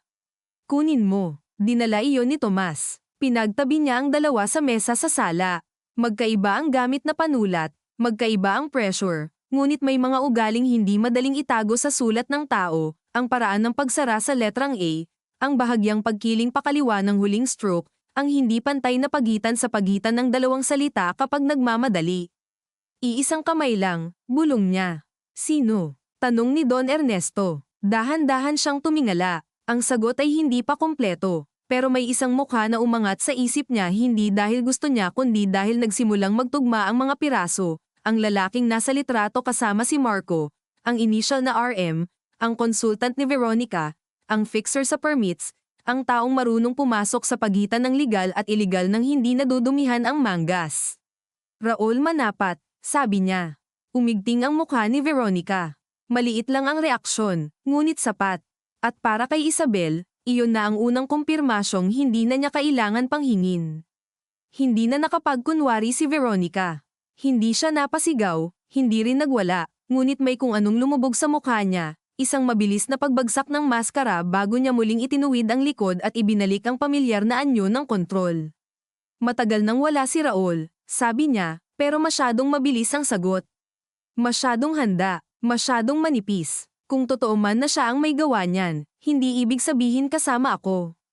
Hindi rin ibig sabihin na wala ka, sagot ni Isabel. Hawak pa rin niya ang dalawang papel, pinagdidikit at pinaghihiwalay na parang gusto niyang pigain ang mismong sulat kamay hanggang magsalita ang tinta. Sa ilalim ng chandelier ng sala, ang ilaw ay malamig na, hindi na panghandaan kundi pang imbestigasyon, at ang mga anino sa sahig ay humahaba sa bawat galaw nila. Kailan mo huling nakausap si Raul Manapat? Tanong niya. Mga buwan na. Ilang buwan. Hindi sumagot agad si Veronica. Kumunat ang noo ni Don Ernesto. Sagutin mo. Napabuntong hininga ito, napatingin sa isang tabi na parang inis na inis sa pagiging obligado niyang magsabi ng totoo. 3 linggo. Tumawa si Isabel ng maikli, walang tuwa. Mga buwan na, naging 3 linggo. Ganoon mo kami kamahal. Huwag mo akong leksyonan sa pagmamahal, malamig na balik ni Veronica. Hindi ako ang sumama sa lalaking alam kong gutom sa posisyon. At hindi rin ako ang nagtago ng pahina ng testamento. Iningatan ko nga iyon. Para kanino? Hindi agad sumagot si Veronica. Humakbang si Selena palapit, sabik, nanginginig ang boses. Please, magsabi na kayo ng totoo. Nandyan si Leah. Doon lamang tumingin si Isabel sa kapatid niya ng diretso. Sa mata ni Selena ay naroon ang isang halo ng takot at pagkawasak na hindi niya kayang sukatin ng buo. May bahagi sa kanya na gustong paniwalaang wala itong kinalaman sa pagdukot. May isa namang bahagi na sawang-sawa ng magbigay ng benepisyo ng pagdududa sa mga taong hindi marunong tumigil bago tumawid sa hangganan. Selena, sabi niya, mahina ngunit tumatagos, may sasabihin ka ba na hindi mo pa sinasabi? Napaatras ang kapatid niya. Pinisil nito ang mga daliri ng sariling kamay hanggang mamuti ang mga buko. Wala akong alam sa pagkuha kay Leah. Iba ang tanong ko. Napayuko si Selena. Sa loob ng ilang segundo ay tanging patak ng ulan na lang sa labas at ang mahinang ugong ng aircon ang maririnig. Pagkatapos, dahan-daang nagsalita ang bunsong kapatid, halos hindi tumitingin. May narinig akong pangalan noon. Si Raul. Lagi siyang binabanggit ni Marco kapag may problema sa permits o sa site. Akala ko fixer lang. Tapos minsan huminto siya, saka napalunok. Minsan narinig ko silang nag-uusap ni Ate Veronica sa may veranda. Tungkol sa paghanap sa isang tao. Sabi ni Marco, kapag nahanap natin si Rafael, tayo ang unang makikipag-deal. Para bang may malamig na bakal na ipinasok sa gitna ng dibdib ni Isabel. At ngayon mo lang sinasabi. Napaluha si Selena. Natakot ako. Kanino? Sa lahat. Naramdaman ni Isabel ang pag-akyat ng galit hanggang panga, pero pinigilan niya. Hindi pwedeng sa galit umikot ang desisyon niya sa gabing ito. Hindi habang nawawala si Leah. Hindi habang may nagdidikta sa kanila mula sa dilim. Lumingon siya kay Veronica. Narinig mo yan. At, hinahanap ninyo si Rafael. Hindi para saktan siya. Para saan? Para maunahan ang iba. Iba? Tanong ni Don Ernesto, biglang matalas ang boses. Sino pang iba? Noon tumingin sa kanya si Veronica, at sa unang pagkakataon ay wala ng kahalong paglalamang, pagmamaniobra, o pagpapanggap bilang mapagkalingang asawa. Ang nasa mukha niya ay simpleng pagkayamot sa isang matandang lalaking matagal nang iniisip na kaya niyang pamahalaan ang lahat. Ernesto, huwag kang magkunwaring hindi mo alam kung gaano karaming taong may interes sa dugo mo, sabi niya. Noong lumabas ang anonymous letter 4 na taon na ang nakakaraan, hindi lang isang tao ang naghahanap. May mga tao sa loob ng kumpanya. May mga tao sa lokal na politika. May mga taong alam na ang lumang kasalanan sa Bulacan ay pwedeng gawing pambasag sa reputasyon mo. Kapag may nahanap sa pamilyang Sarmiento na may ebidensya, pwedeng hindi lang civil claim ang sumunod. Pwedeng criminal. Pwedeng media. Pwedeng board revolt. Napakuyom si Don Ernesto. Kaya tinago mo. Kaya inunahan ko. At isinama mo si Marco. Singit ni Isabel. Hindi ko siya isinama. Siya ang kusang lumapit. Dahil gusto niya ng pwesto. At dahil gusto niyang tiyakin na kung sakaling bumagsak ka bilang legal spouse ng heir, hindi siya madadamay. Pumikit si Isabel saglit. Ang bawat sagot ni Veronica ay parang asin na ibinubudbad sa sugat na sariwa palang nabubuksan. Alam na niya ang totoo tungkol kay Marco, pero ibang klase pa rin ang marinig sa bibig ng ibang tao na pinag-aralan pala ng asawa niya ang posibilidad ng pagbagsak niya bago pa man tuluyang wasakin ang kasal nila. Sa gitna ng sakit ay may bahid ng hiya, at sa ilalim yun ay galit sa sariling matagal niyang hindi pinakinggan ang mga maliliit na senyales. Gayunman, pinilit niyang ituon ang isip sa mas mahalaga. Kung hinahanap ninyo si Rafael noon pa, sabi niya, at kung si Raul ang may hawak kay Leah ngayon, ibig sabihin may nangyari. May nahanap siya, o may nalaman siyang mas malaki. Tumango ng bahagya si Attorney Ruiz. Posible po, at kung totoo pong may kinalaman ang kampo ni Noel Sarmiento, baka ginagamit nila si Raul o baka kabaligtaran, nilalaro sila ni Raul. Hindi kampo ni Noel, sabi ni Isabel, mas para sa sarili kaysa sa kanila. Hindi ganito ang sulat ng taong basta naghahanap ng hustisya. Ito ang sulat ng taong gustong pumalit sa sentro. Kinuha niya ang note at muling binasa. Dalhin si Veronica at ang orihinal na pahina. Mag-isa si Isabel. Walang pulis. Kung gusto ninyong mabawi ang bata at malaman ang totoo kay Noel, sumunod kayo. Hindi pera ang hiningi. Hindi board shares. Hindi release order para kay Marco. Ang gusto ay ang babae at ang pahina. Ibig sabihin may kailangang harapin. May kailangang kumpirmahin. May ritual halos ng pagkakasangkot at pag-ako. Pupunta ako, sabi niya. Hindi, mariing sagot ni Don Ernesto. Ako ang pupunta. Napalingon siya sa ama niya. Hindi ikaw ang nakasaad sa note. Ako ang dahilan kung bakit may gulo. At ako ang ina ng batang kinuha. Saglit na nagtama ang mga mata nila, at muling bumalik kay Isabel ang buong kasaysayan nila. Ang ama niyang laging mas malakas ang presensya kaysa pagmamahal, ang batang siya na nag-aral maging mahusay dahil iyon lang ang paraan para makita, ang binatang negosyanteng mga kamay ni Don Ernesto na laging mas mabilis pumirma kaysa humingi ng tawad, ang gabing ito na sa wakas ay naglalatag sa kanilang dalawa sa parehong lupa parehong may kailangang harapin na hindi na mababayaran ng impluensya. Hindi mo ako mapipigilan, sabi niya. At kahit pigilan mo ako, pupunta pa rin ako. Wala ka ng karapatan sa desisyong ito bilang ama lang. Hindi ngayong nadamay na ang anak ko. Tumigas ang panga ni Don Ernesto, ngunit hindi na siya sumagot. Marahil alam niyang totoo iyon. Marahil alam niyang bawat oras ng buhay nila ay unti-unting nawawasak ang lumang kaayusan kung saan siya ang huling salita sa lahat. Kung pupunta ka, sabi ni Tomas, kailangan may plano. May plano tayo, sagot ni Isabel. Tumingin siya kay Veronica. Sasama ka. Wala akong choice, di ba? Wala. At kapag pinatay nila tayo roon. Kapag hindi tayo pumunta, baka si Leah ang hindi na makita. Hindi iyon dramatikong banta, simpleng katotohanan lang, at dahil totoo ay lalo iyong kumapit sa hangin. Tumahimik silang lahat. Sa ilang segundo, ang tanging gumagalaw ay ang pendulum ng lumang orasan sa sala, at ang simpleng tiktak nito ay parang pambihirang insulto sa mga taong biglang kailangang pumili sa pagitan ng dugo at dangal. May alam ako sa lumang site office, sabi ni Selena ng marahan. Napalingon silang lahat. Noong huling pumunta ako roon, may likod na daan sa stockroom. Hindi halata mula sa harap.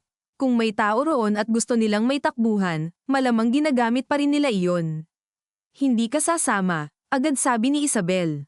Ate, hindi ka sasama. Hindi na siya sumigaw. Hindi na kailangan. Ang bigat sa boses niya ay sapat para tumigil si Selena. Nakita niyang kumurap ito ng mabilis, pinipigilang umiyak. Bahagi ng pagkatao ni Isabel ang gustong itaboy palayo ang kapatid niya magpakailanman.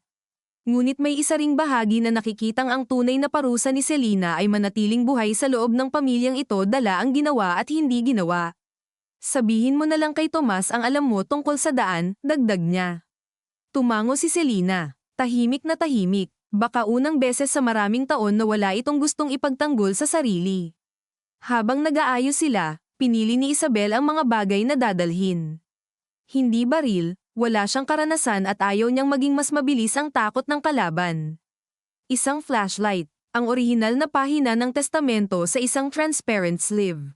Ang note. Ang cellphone na papatayin niya paglapit sa site. Isang maliit na rosaryong naiwan pa sa glove compartment ng kotse niya, na hindi naman niya laging ginagamit pero sa gabing ito ay kusa niyang isinuksok sa bulsa ng pantalon. Habang ginagawa niya iyon, pumasok sa isip niya si Leah, kung paano ito umiinom ng tsokolate sa umaga habang nakasimangot sa init, kung paano ito nagtatali ng buhok habang naglalakad sa bahay, ang ugali nitong mag-iwan ng libro na bukas sa kama kapag inaantok. Hindi siya pwedeng mabaygo. Kahit ano pang matuklasan niya roon, kahit gaano kapangit ang totoo tungkol sa ama niya, sa asawa niya, sa lupa, sa dugo, kailangan niyang maiuwi ang anak niya. Ngunit kasabay ng matinding determinasyong iyon ay may isa pang kaalaman na kumakapit sa balat niya, walang ganitong gabi ang nagtatapos na parang may ibinabalik lang sa dating ayos. Kahit mabawi niya si Leah, may mababasag. Kapag nailabas ang totoo, may mababali. Kapag tinakpan naman, siya ang mabubulok sa loob. Lumabas sila sa bahay bandang 2:00 ng madaling araw. Tumila na ang ulan ngunit basa pa ang kalsada at kumikislap sa ilaw ng mga poste ang manipis na tubig na nakalatag sa semento. Si Tomas ang nagmaneho. Sa passenger seat si Veronica. Sa likod, magkatabi sina Isabel at ang brown envelope na parang isa ring pasahero, tahimik ngunit may sariling bigat. Walang nagsasalita sa unang 20 minuto. Ang tanging maririnig ay ang ugong ng makina, ang paminsang paghampas ng gulong sa tubig, at ang mahinang pag-click ng signal light sa bawat liko. Sa labas ng bintana, unti-unting nagbago ang lungsod, mula sa maayos na subdivision, naging maluwag na kalsada, naging industrial stretch, naging madidilim na bahagi ng highway na may iilang bukas na karinderya at gasolinahan. Nakatingin si Isabel sa dilim ngunit hindi talaga nakakakita. Abala ang isip niya sa mga posibilidad. Baka pain ang lahat at patay na si Leah. Baka gamit lang ang bata para palabasin si Veronica. Baka naroon si Rafael. Baka wala. Baka buhay si Noel. Baka bangkay ang tatambad sa kanila. Baka si Marco ang nagplano nito mula presinto sa pamamagitan ng tauhan. Baka sa dulo ng lahat, siya rin ang kailangang pumili kung ilalantad ba ang ama niyang dudurog sa apelyido nila o ililigtas ba iyon kapalit ng sariling konsensya. Gusto mo bang malaman ang totoo? Biglang tanong ni Veronica, hindi tumitingin sa kanya. Napalingon si Isabel. Anong klaseng tanong yan? Iyong totoo-totoo. Hindi iyong ngayon lang convenient. Magsalita ka. Napabuntong hininga si Veronica at tinitigan ang daan sa harap, ang mga ilaw na nagdudulas sa windshield. Noong una kong nalaman ang tungkol kay Rafael, hindi ko siya inisip bilang bata. Inisip ko siya bilang banta. Hindi ako proud doon. Pero iyan ang totoo. Alam kong kapag lumabas siya sa maling panahon, posibleng mawalan ako ng protection. Posibleng mawalan din kayo ng hawak sa kumpanya. At sa mundo ng ama mo, kapag nawalan ka ng hawak, hindi ka lang nawawalan ng pera. Nawawalan ka ng pwesto, ng boses, ng kakayahang hindi apihin ng mga dati mong kakampi. Kaya hinanap mo siya. Oo, para patahimikin. Para makipag-usap. Pareho lang iyon kapag ikaw ang may kapangyarihan. Hindi tumutol si Veronica. Ilang segundo siyang tahimik bago muling nagsalita. Pero nang makita ko ang unang report tungkol sa ina niya, saka sa lupa sa Bulacan, saka sa pagkawala ng records doon ko naisip na hindi lang pala ito tungkol sa mana. May mga taong nasagasaan, may mga pinatahimik, may mga binili, at hindi ko na alam kung hanggang saan ang kayang gawin ng ama mo para hindi bumalik sa kanya ang mga iyon. Umigting ang kamay ni Isabel sa rosaryo sa bulsa niya. At gayunman, nanatili ka. Saan ako pupunta? Tanong ni Veronica, at sa unang beses ay may narinig si Isabel na tunay na pagod sa boses nito. Sa edad kong ito, sa pangalan kong nakakabit na sa kanya, sa mga taong sanay tingnan ako bilang benepisyo ng pagiging asawa ng mayaman, saan ako magsisimula ulit? Ang moralidad ay mas madaling yakapin kapag may fallback. Hindi niya iyon kinampihan, ngunit hindi rin niya ito basta natalikuran sa isip. Dahil may bahagi doon na kilala niya rin. Hindi sa parehong anyo, ngunit sa loob ng sariling kasal niya kay Marco ay ilang beses din ba siyang nanatili dahil sa reputasyon, sa infrastrukturang binuo nilang dalawa, sa takot na kung bibitaw siya ay siya rin ang may pinakamalaking mawawala. Hindi kita aawaan, sabi niya. Hindi ko hinihingi, pero kapag may ginawa kang ikapapahamak ni Leah, ako mismo ang sisira sa'yo. Naniniwala ako. Pagdating nila sa lumang site office sa Bulacan ay halos 3:00 na. Madilim ang paligid, maliban sa isang ilaw na kumikislap sa may lumang bodega. Ang lupa sa paligid ay basa at amoy putik, bakal, at damong natapakan. Sa malayo ay may tunog ng kuliglig at paminsang tahol ng aso mula sa hindi makita ngunit tiyak na may bahay sa kabilang parte ng lote. Ang site office ay isang mababang gusaling yari sa hollow blocks at Yarrow, dating ginagamit sa admin at inventory noong kasagsagan ng development, ngayon ay nakatayo na lang na parang iniwan matapos maubos ang silbi. Bago bumaba, huminga ng malalim si Isabel. Ramdam niya ang tibok ng puso sa loob ng tainga niya. Kapag may nangyari at nakita niyo si Leah, unahin niyo siya, sabi niya kay Tomas. Ikaw ang uunahin ko, sagot nito. Huwag kang makipagtalo sa akin ngayon, malamig niyang sabi, at kahit sa gitna ng takot ay may bahagyang lambot sa boses niya dahil alam niyang ang katapatan ng lalaking ito ang isa sa iilang bagay na hindi pa bumibitiw sa gabing ito.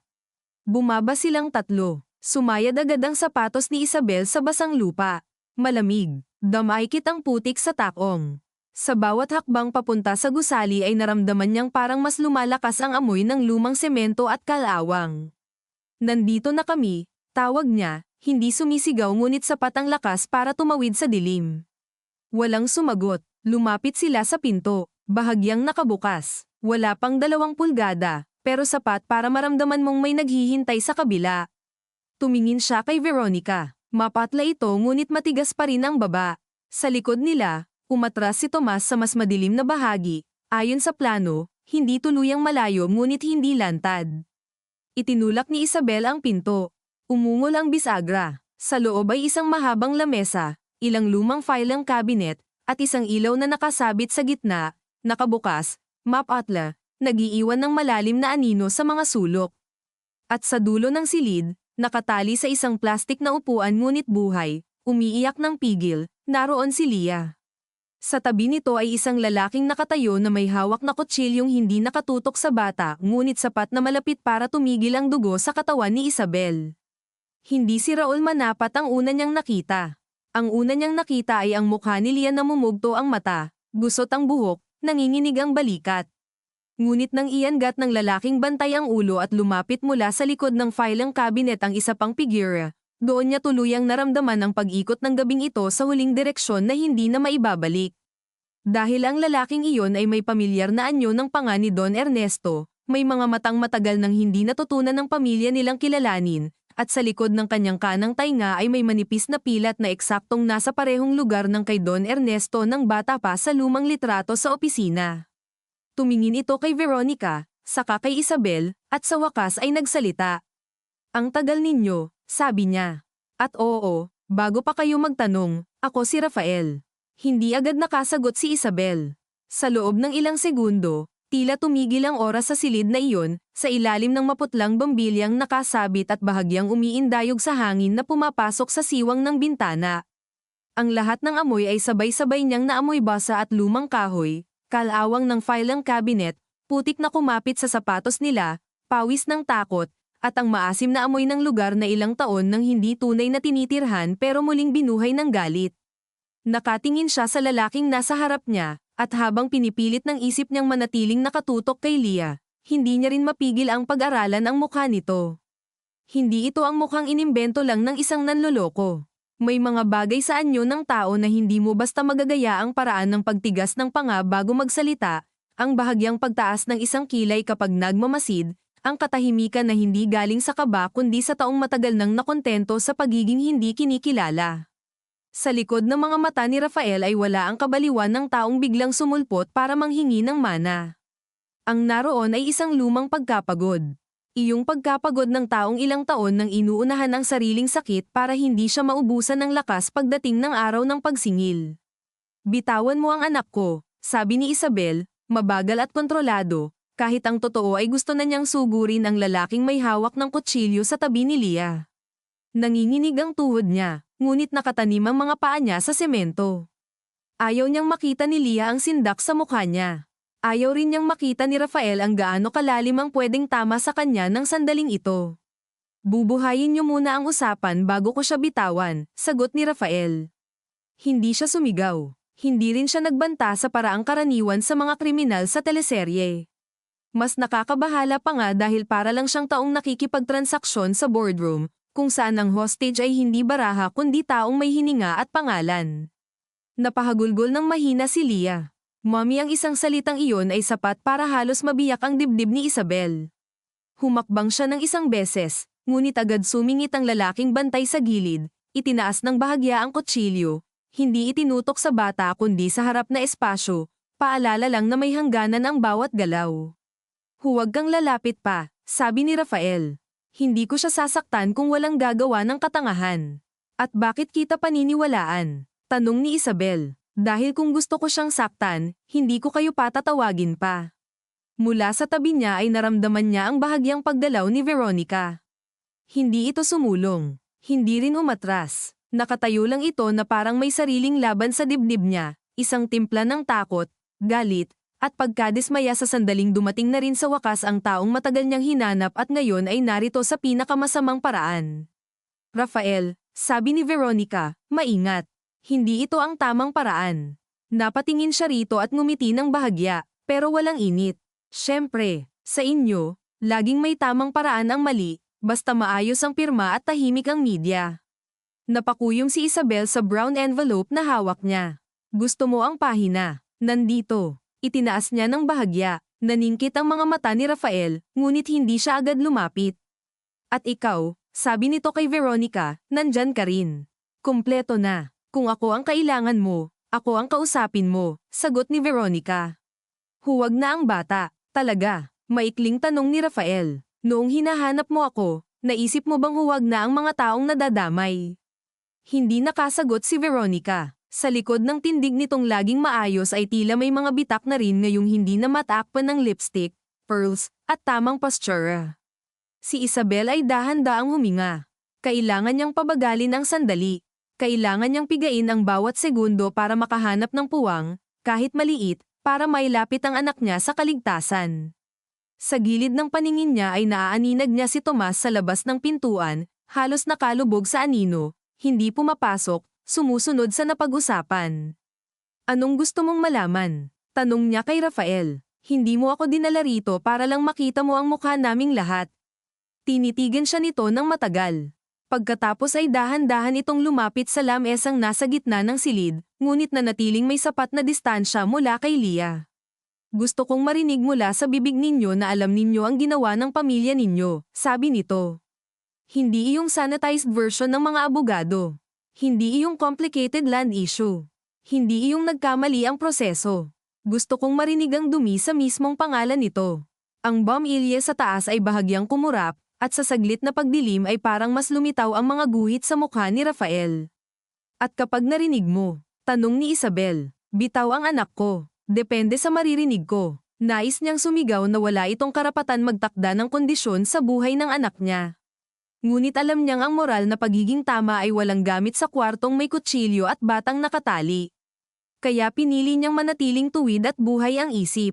Sige, sabi niya, ang alam ko, ang ama ko at ang kumpanya niya ay kumuha ng lupa sa Bulacan sa paraang marumi.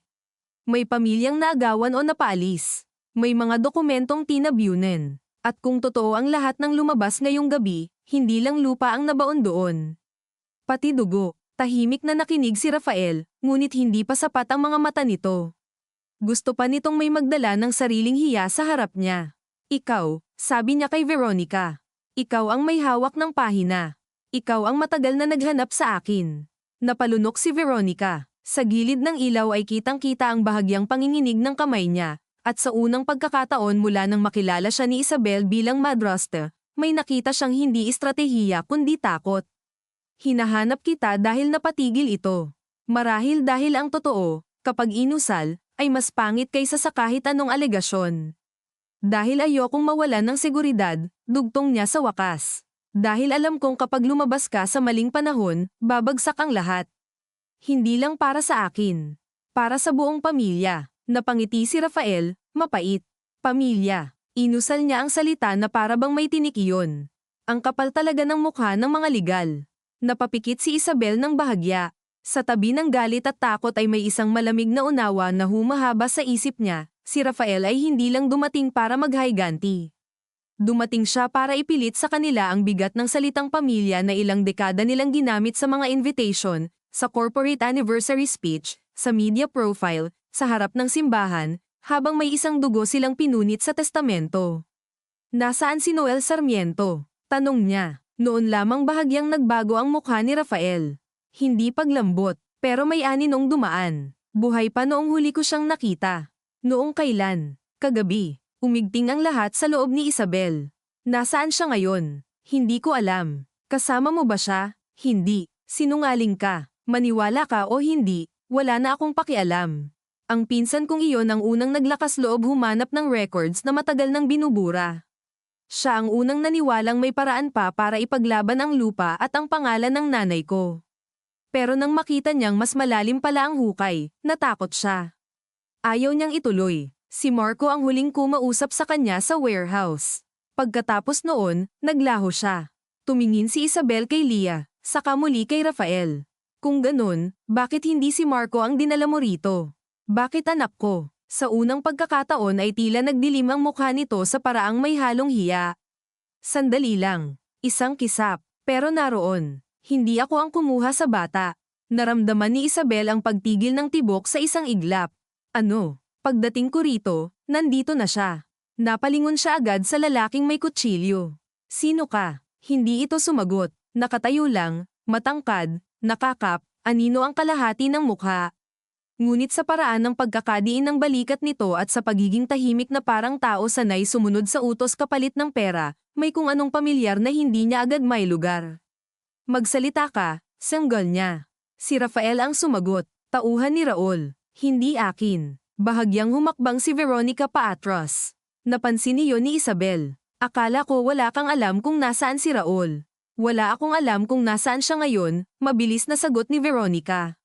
Hindi ibig sabihin nun hindi ko makikilala ang galawan niya. Tumingin si Rafael sa kanya. Matagal mo na siyang kilala. Siya ang nagdala sa iyo sa nanay ko noon, hindi ba? Hindi na nakapagkunwari si Veronica sa puntong iyon. Ang paghinga niya ay biglang naging mababaw, mabilis. Oo, sabi niya, at ang pag-amin ay halos pabulong. Pero huli na nang marealize kong hindi ko siya hawak. Siya ang laging may sariling agenda. Hindi mapaniwala si Isabel sa bilis ng pagsasalikop ng mga piraso.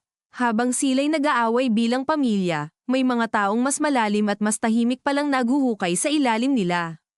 Hindi lang si Marco, hindi lang si Selena, hindi lang si Veronica. May fixer na matagal nang umiikot sa pagitan ng lupa, permit, sekretong anak, at nawawalang engineer. At ngayoy isang tauhan yon ang nasa tabi ng anak niya. Nasaan si Raul? Tanong muli ni Isabel. Ngayon sa tauhan. Wala pa ring sagot. Kapag hindi ka nagsalita, hindi ka lalabas ng buhay dito. Sabi niya, hindi sumisigaw, ngunit ramdam niyang pati si Veronica ay napalingon sa kanya. Hindi niya alam kung totoo iyon. Hindi siya mamamatay tao. Hindi pa. Ngunit sa gabing ito ay hindi na rin siya ang babaeng pumipili ng disente bago ang anak. Sa wakas ay nagsalita ang lalaki, garalgal ang boses. Paparating na siya. Para saan? Para kunin niyang pahina at si Ma'am Veronica. Lalong lumamig ang hangin sa loob ng silid. Si Rafael ay bahagyang napailing, tila ba may kinumpirma lang siya sa sarili. Sabi ko sa'yo, aniya kay Veronica. Hindi ka naghahanap noon para kontrolin ako. Hinahanda ka niya para sa araw na magagamit ka. Naramdaman ni Isabel na may isa pang layer ang sitwasyon, hindi lang ito komprontasyon. Set up. Isang pagtatagpo na pinagsama-sama ng taong matagal nang nakinabang sa mga bitak ng pamilyang Valmoria at ngayoy gustong kolektahin ang lahat sa isang gabi. Bakit si Veronica? Tanong niya. Si Rafael ang sumagot, tila mas mabilis na mag-isip kaysa sa iba sa silid. Dahil alam niya kung saan nailibing ang mga orihinal na file. Hindi lang sa testamento, pati sa lupa. Napapikit si Veronica, at ang simpleng pagsasara ng mata nito ay sapat na sagot. May copies ako. Sabi niya. Hindi lahat, pero may sapat. Nasaan? Mariing tanong ni Isabel. Sa safety deposit box. Saang bangko? Hindi ko sasabihin habang hindi paligtas ang bata. Kahit sa sandaling iyon ay may natitira pa ring kalkulasyon sa babae. At gusto siyang sakalin ni Isabel dahil sa kakayahan nitong maglaro ng leverage habang nakatali ang isang bata ilang metro lang ang layo. Ngunit bago pa siya makasagot, may ilaw ng sasakyan na tumama mula sa labas, dumulas sa bintanang may alikabok, at nagguhit ng mabilis na liwanag sa dingding. Nagkatinginan silang lahat, ang tauhang may kutsilyo ay napatuwid. Si Rafael ay hindi umurong, ngunit tumalim ang mga mata. Sa labas, may narinig na pagbukas ng pinto ng sasakyan, pagkatapos ay mabagal na yabag sa putik. 1, 2, 3. Hindi nagmamadali. Taong sanay dumating sa eksenang siguradong siya ang may hawak ng huling baraha.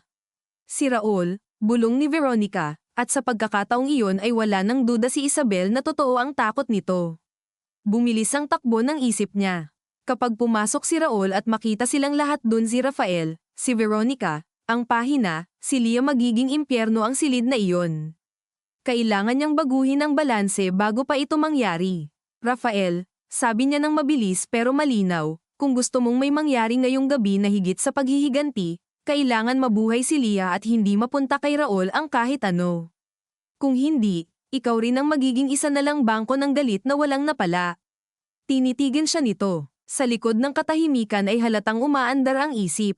At bakit kita papanagan? Hindi mo ako kakampi. Pero pareho tayong ayaw mapunta kay Raul ang kontrol. Sa gilid, si Leah ay tahimik nang umiiyak, nanginginig ang baba, marahil napapagod na sa takot. Sinulyapan siya ni Isabel at doon niya napansin ang maliliit na galaw ng mga daliri ng bata sa likod ng upuan. Hindi lubid, cable tie, at bahagyang nakaluwag ang isa. Baka kakakilos nito, baka hindi pa desperado ang lahat. Bumalik siya kay Rafael. Alisin mo ang bantay sa tabi ng anak ko, sabi niya. Kapag pumasok si Raul, unang lulusab yan sa bata para gamitin siya.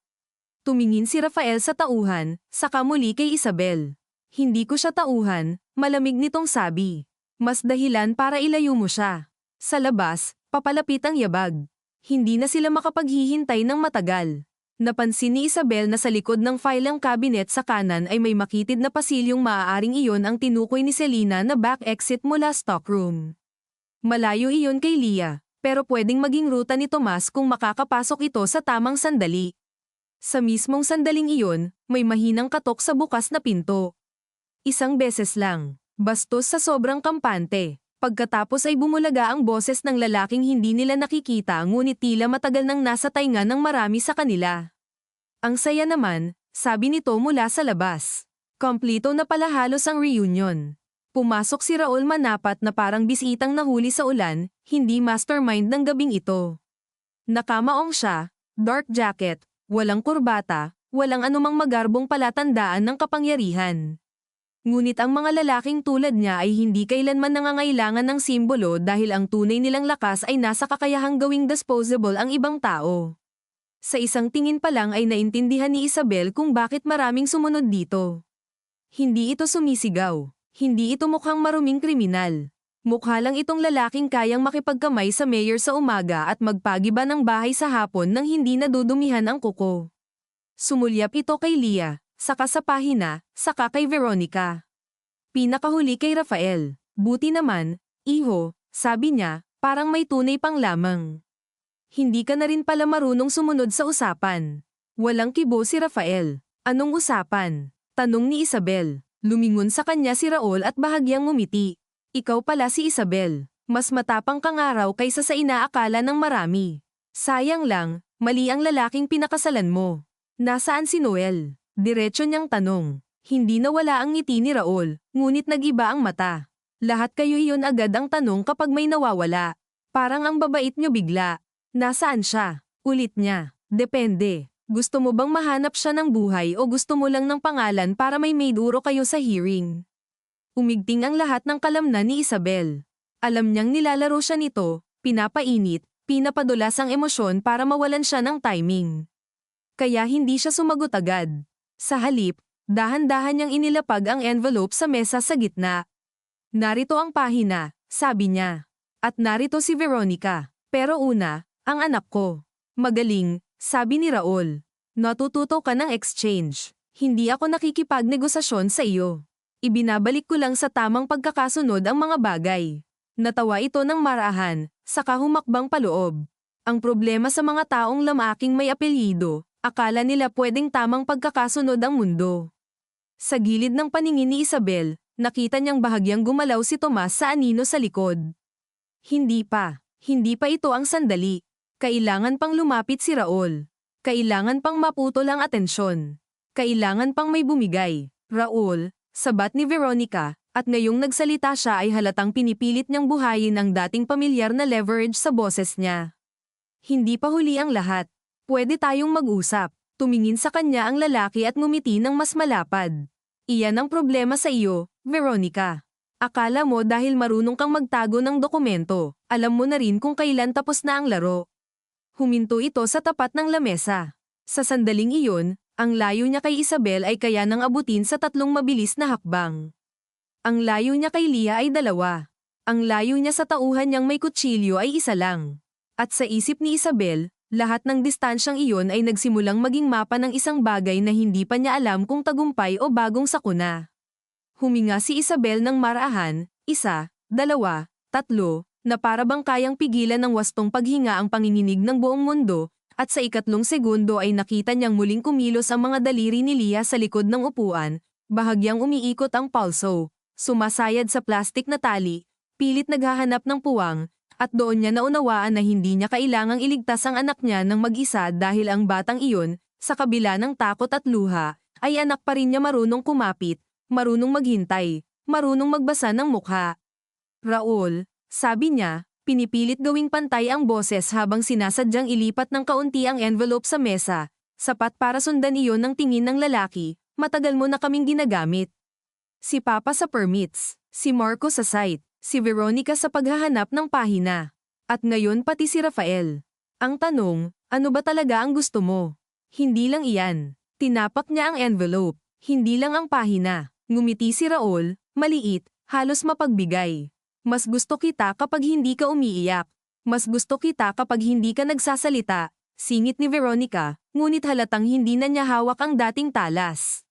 Nilinggan siya ni Raul. Ikaw, Veronica, ang pinakamatagal kong pinakinggan kahit wala ka namang laging laman kundi survival. Napasinghap ng mahina si Selena sa alaala, ngunit wala siya roon, nasa bahay siya. Ang alaala ng kapatid ay sumagilang kay Isabel ang lahat ng wala roon ngayon, ngunit bahagi ng pagkawasak na magpapatuloy kahit matapos ang gabing ito. Sige, sabi ni Isabel. Sabihin mo, anong gusto mo? Humakbang pa si Raul, 1 lang. Ngunit sapat para tumama ang ilaw sa kalahati ng mukha niya at makita ang manipis na pilat sa baba, matandang marka ng lalaking dumaan sa maraming kamay at maraming utang. Gusto ko ang lahat ng dapat matagal nang nabawi, sabi niya. Ang lupa, ang files, ang pangalan ng totoong linya ng mana, at ang katahimikan ng mga taong sanay magkunwaring wala silang tinatapakan. Natawa si Rafael, mapakla, hindi malakas pero masakit pakinggan. Huwag mo akong isama sa totoong linya. Hindi ako trophy ng paghihiganti mo. Saglit na nag-iba ang tingin ni Raul. Doon napansin ni Isabel ang lamat sa pagitan ng dalawa. Hindi ka kampi. Magkatuwang lang dahil kapwa may utang sa galit. Ikaw ang unang dapat makaintindi, sabi ni Raul kay Rafael. Kung wala ako, hindi mo malalaman kung sino ka. At kung wala ka, baka hindi nadamay ang pinsan ko. Baka hindi nawala si Noel. Sa mismong pagbanggit ni Rafael sa pangalan ni Noel, may napakaliit na pagbabagong dumaan sa mukha ni Raul. Mabilis, ngunit naroon. Sapat para makumpirma ni Isabel ang isang bagay na dati pa kumakagat sa isip niya, hindi lang siya may alam sa pagkawala. Malamang, siya ang ugat. Buhay ba si Noel? Tanong niya muli, mas madiin ngayon. Tahimik si Raul. Kapag hindi ka sumagot, sabi ni Isabel, ibig sabihin totoo ang pinakamasama. Huwag kang magmadali sa moral superiority, sagot ni Raul. Ang pamilya mo ang nagsimula nito bago pa ako kumita ng unang piso sa maruming trabaho. Hindi mo sinagot, buhay siya noong iniwan ko. Umigting ang panga ni Rafael. Saan? Sa lumang batching plant, nakasakay dapat sa sasakyan papuntang Maynila para makipagdeal. Nagmatigas, nagbanta, ayaw pumayag sa kasunduang iniaalok ni Marco. Anong kasunduan? Tanong ni Isabel. Bayad kapalit ng katahimikan, pag-alis, o kabaong. Huwag kang madrama, sabi ni Raul, ngunit malamig na ang boses. Hindi lahat ng tao pinapatay agad. Pero pwede ring mamatay pagkatapos. Hindi na siya sinagot nito. Sa gilid, naramdaman ni Isabel ang bahagyang paggalaw ni Tomas sa may likod ng filing cabinet. Malapit na. Kailangan na niyang pilitin ang sentro ng eksena papalayo kay Leah. Veronica, sabi niya nang hindi inaalis ang tingin kay Raul, sabihin mo sa kanya ang tungkol sa files. Huminga ng malalim si Veronica, Saka nagsalita na parang bawat salita ay may kalakip na hiwa sa dating katahimikan niya. May kopya ako ng ilang lumang survey maps, payment authorizations, at internal memos tungkol sa Bulacan acquisition. Hindi lahat, pero sapat para ay pakitang may ginawa ang kumpanya ni Ernesto na hindi lang civil irregularity. May direct orders, may forged endorsements, may pera para sa relocation na hindi nakarating. Umalingaw-ngaw ang sarili niyang boses sa maliit na opisina, at sa bawat pangungusap ay naramdaman ni Isabel na parang unti-unting pinupunit ang balat ng apelyido nila. Nasaan ang files? Tanong ni Raul. Sa safety deposit box, sagot ni Veronica. Saan? Hindi ko sasabihin hanggat hindi ligtas ang bata. Umismed si Raul. Maliit na maliit talaga ang tingin mo sa akin kung iniisip mong may leverage ka pa. Inabot nito ang envelope sa mesa. Sa mismong sandaling lumihis ng bahagya ang tingin ng tauhan nitong may kutsilyo para sundan ang galaw ng amo, tumayo si Leah mula sa upuan nang biglaan hindi ganap na nakawala, ngunit sapat para tumagilid ang upuan at tumama sa sahig ang isang paa nito. Nabasag ang sandali, sumugod si Tomas mula sa anino. Kasabay niyon, humakbang si Isabel pasulong nang hindi na nag-iisip. Ang sumunod na mga segundo ay pira-piraso sa alaala, hindi tuloy-tuloy kundi putol-putol na liwanag at tunog, ang sigaw ni Veronica, ang malutong na hampas ng upuan sa semento, ang pagkadulas ng sapatos ni Isabel sa putik na naipasok sa loob, ang mabilis na pag-ikot ng katawan ni Raul, ang pag-atres ni Rafael ngunit hindi palayo kay Leah kundi pailes, parang sanay na sa gulo, ang pagkakahawak ni Tomas sa pulsuhan ng lalaking may kutsilyo, ang kislap ng talam sa ilalim ng bombilya, at ang isang matinis na mommy. Mula kay Leah na parang humiwalay sa lahat ng ibang tunog at dumiretso sa gulugod ni Isabel. Naabutan niya ang anak sa mismong sandaling muntik na itong matamba kasama ng upuan. Hinailan niya ito papalapit sa katawan niya, ramdamang gaspang ng cable tie sa daliri niya habang pilit niya iyong hinahanap para maalis. Yumuko ka, bulong niya, paos, hindi sigurado kung naririnig siya ni Leah. Sa gilid, nagkabuno sina Tomas at ang tauhan. Bumagsak ang kutsilyo ngunit hindi nalayo, kumalansang lang at dumulas sa ilalim ng lamesa. Si Raul ay umatras isang hakbang at mabilis na may inilabas mula sa likod ng baywang. Baril. Hindi naisip ni Isabel kung kailan siya huling nakakita ng tunay na baril ng ganoon kalapit. Ang naisip lang niya ay ang tunog na pwedeng kasunod yun at kung gaano kaliit ang laman ng isang segundo bago may tuluyang mawala. Tigil. Sigaw ni Raul. Nag-freeze ang lahat. Maliban sa paghinga. Mabigat, magaspang, mad-alien. Nakatutok ang baril hindi kay Isabel, hindi kay Tomas, kundi kay Rafael. Ikaw ang problema, sabi ni Raul. Masyado kang natutong mag-isip. Nakatayo si Rafael sa gilid ng lamesa, walang sandata, ngunit hindi bomb ibigay ang tingin. Hindi mo ako kailangan noon para mahanap ang files.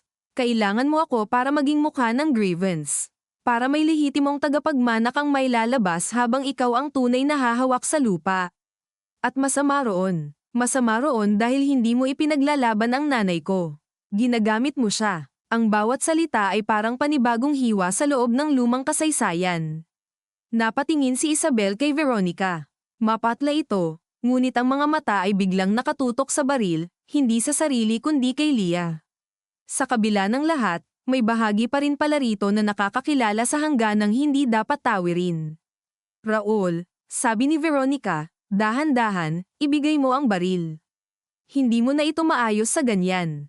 Ayusin. Maikling tawa niya. Matagal nang wala sa pag-aayos ang lahat. Noong una kitang tinulungan, akala mo fixer lang ako. Noong pinahanap mo ang bata ni Salome, akala mo bayaran lang ako. Noong pinatira ninyo si Marco sa mga meeting para makipag-areglo sa mga Sarmiento, akala ninyo hawak ninyo ang takbo. Kayo ang laging may akala. Naramdaman ni Isabel ang paghawak ni Leah sa braso niya, mahigpit, nanginginig. Unti-unti niyang napunit ang cable tie gamit ang matalim na gilid ng basag na plastik sa upuan. Masakit sa daliri, pero wala siyang pakialam. Nasaan si Noel? Si Rafael na naman ang nagtanong, at kakaiba ang boses nito ngayon hindi lang galit, kundi halos pakiusap na nagbabalat kayo bilang tigas. Saglit na tumingin sa kanya si Raul. Sa unang pagkakataon, tumagos ang pagod. Sa old storage pit, sabi niya. Hindi ko sinadyang mapuruhan siya.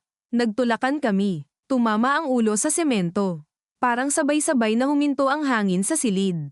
Hindi sumigaw si Rafael. Hindi rin agad kumilos. Ang ginawa lang niya ay bahagyang pumikit, na parang sa isang iglap ay kailangan muna niyang patayin ang sariling mukha bago niya muling buuin. Si Isabel ay nakaramdam ng malamig na pagduduwal. Hindi dahil bihira ang kamatayan sa mga balita, kundi dahil kapag ang isang tao ay nawawala pa lang, may manipis na espasyong pwedeng tirhan ng pag-asa. Sa isang pangungusap, pinatay iyon ni Raul. At iniwan mo siya roon. Tanong ni Rafael, hindi na halos gumagalaw ang labi. Nagpanik ako. Kasama si Marco. Umalis na siya bago pa nangyari yun. Naramdaman ni Isabel ang panibagong bagsak ng katotohanan. So totoo ngang may nakita si Marco, may alam, may tinakasan, at sa halip na aminin ay pinili nitong sumuot sa mga kasinungalingan, sa pagtataksil, sa pag-aregluhan ng buhay ng iba, hanggang madamay ang lahat. May bahagi sa kanya na gustong isipin kung pwede pa bang pag-ibaon pa lalo ang lalaking minsan niyang minahal. Ngunit wala ng oras para sa personal na sentensya. Nakahawak pa rin si Raul sa baril. Naroon pa rin ang panganib. At si Leah, kahit unti-unti nang nababaklas ang tali, ay nasa gitna pa rin ng lahat. Ilagay mo ang baril sa sahig, sabi ni Rafael. Wala ka nang mapapanalunan. Mali ka, sagot ni Raul.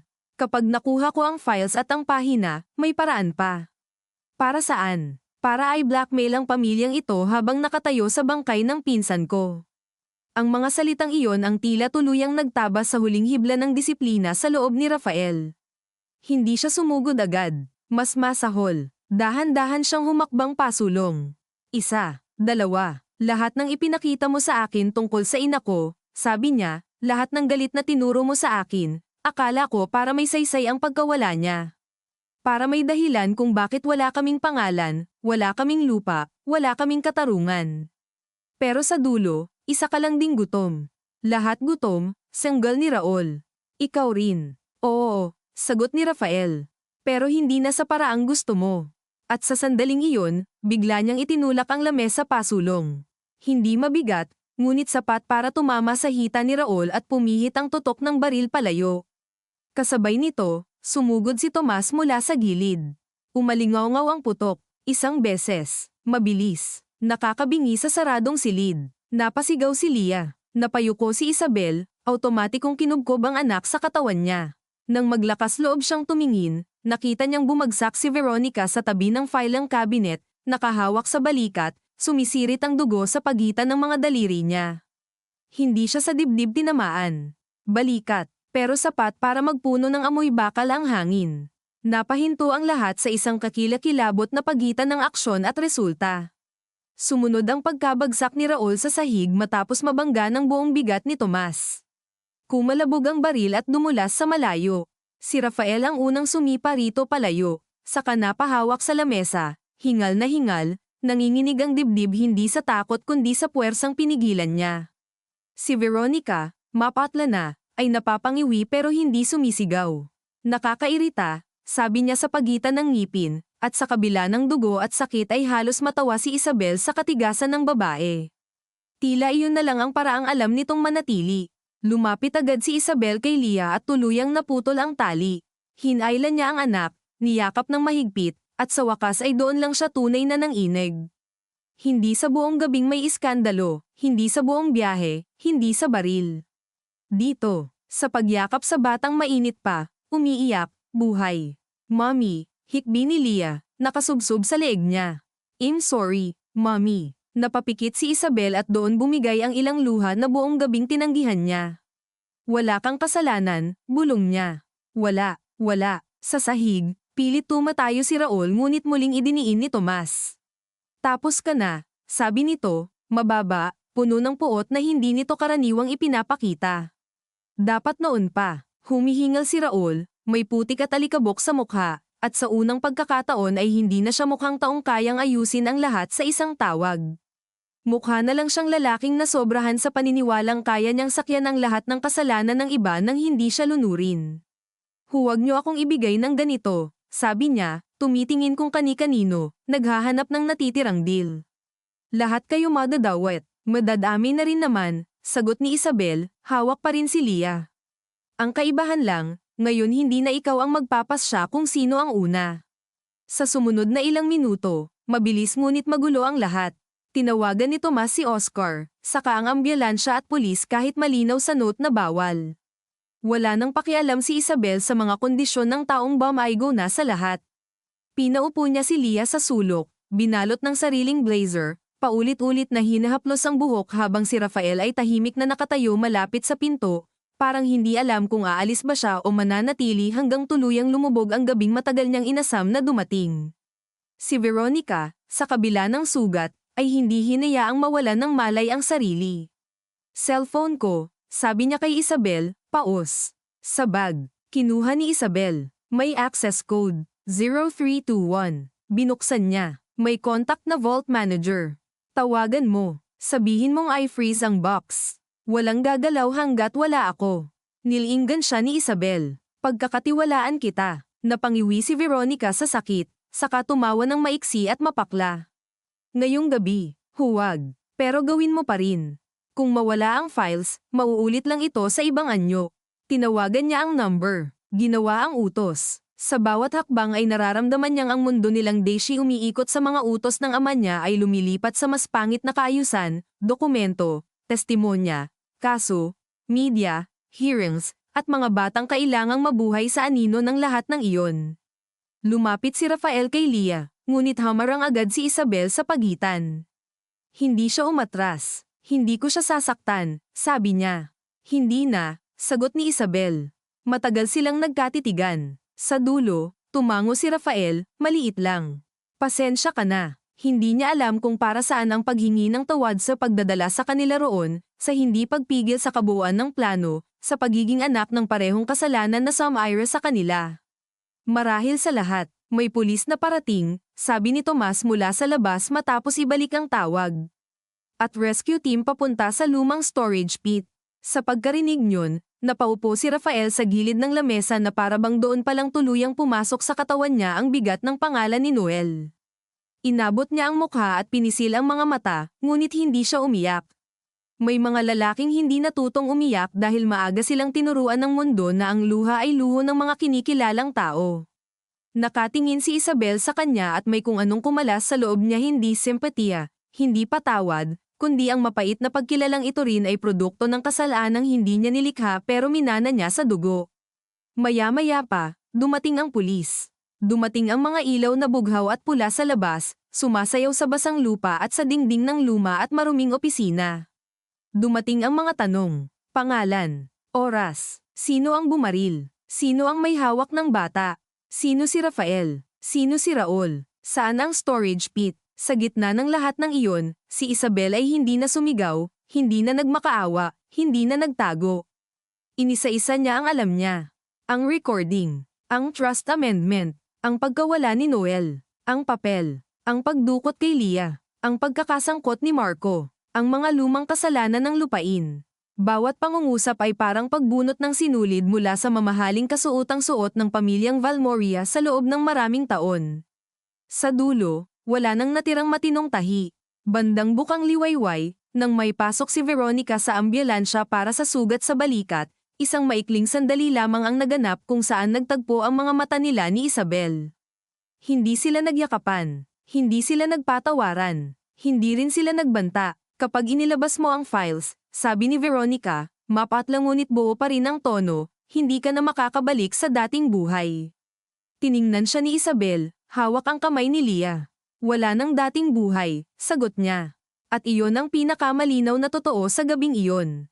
Pagsikat ng araw, sa presinto, nakumpirma ang iba pang detalye. Natagpuan si Noel Sarmiento sa lumang storage pit, wala nang buhay. Si Marco, matapos maharap sa bagong impormasyon at sa posibleng mas mabigat na kaso, ay nagsimulang magsalita sa tulong ng abogado, ngunit bawat pag-amin niya ay hindi paglilinis kundi pagbaon sa sarili. Oo, may meeting, oo, may alok na areglo, oo, umalis siya bago ang gulo, oo, hindi siya nagsumbong, oo, natakot siyang madamay, oo, mas inuna niyang protektahan ang posisyon kaysa ang katotohanan. Nang marinig iyon ni Isabel mula sa investigator makalipas ang ilang oras, wala siyang naramdamang tagumpay.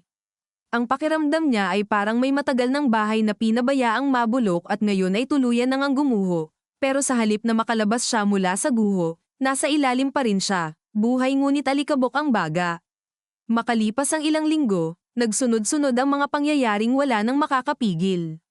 Sinuspinde ang ilang proyekto ng Valmoria Holdings. Nagbitiw ang 2 board member. Humarap si Don Ernesto sa closed-door investigation at pagkatapos ng ilang araw ng katahimikan ay naglabas ng maikling pahayag sa media, hindi sapat para sa hustisya ngunit sapat para amining may grave failures in oversight. Sa bahay, hindi na bumalik si Isabel. Dinala niya si Leah sa isang mas maliit na apartment sa Quezon City na dati nilang investment unit lang. Doon, ang ingay ay hindi ng chandelier at political dinner kundi ng tricycle sa umaga, kapitbahay na nagwawalis, at delivery rider na nagtatawag sa gate. Masikip kumpara sa lumang buhay nila. Mas simple, mas tapat ang hangin. Isang beses lamang siyang nagpunta sa ospital, saglit lang, para pirmahan ang request ni Veronica na personal nilang i-release ang safety deposit documents sa Piskalya. Hindi sila nagtagal, at ang buong eksenang iyon ay mas maikli pa sa alinmang katahimikan nila noon. Hindi sila nagkasundo, pero nagkasundo silang pareho nang wala nang saysay ang pagtatago.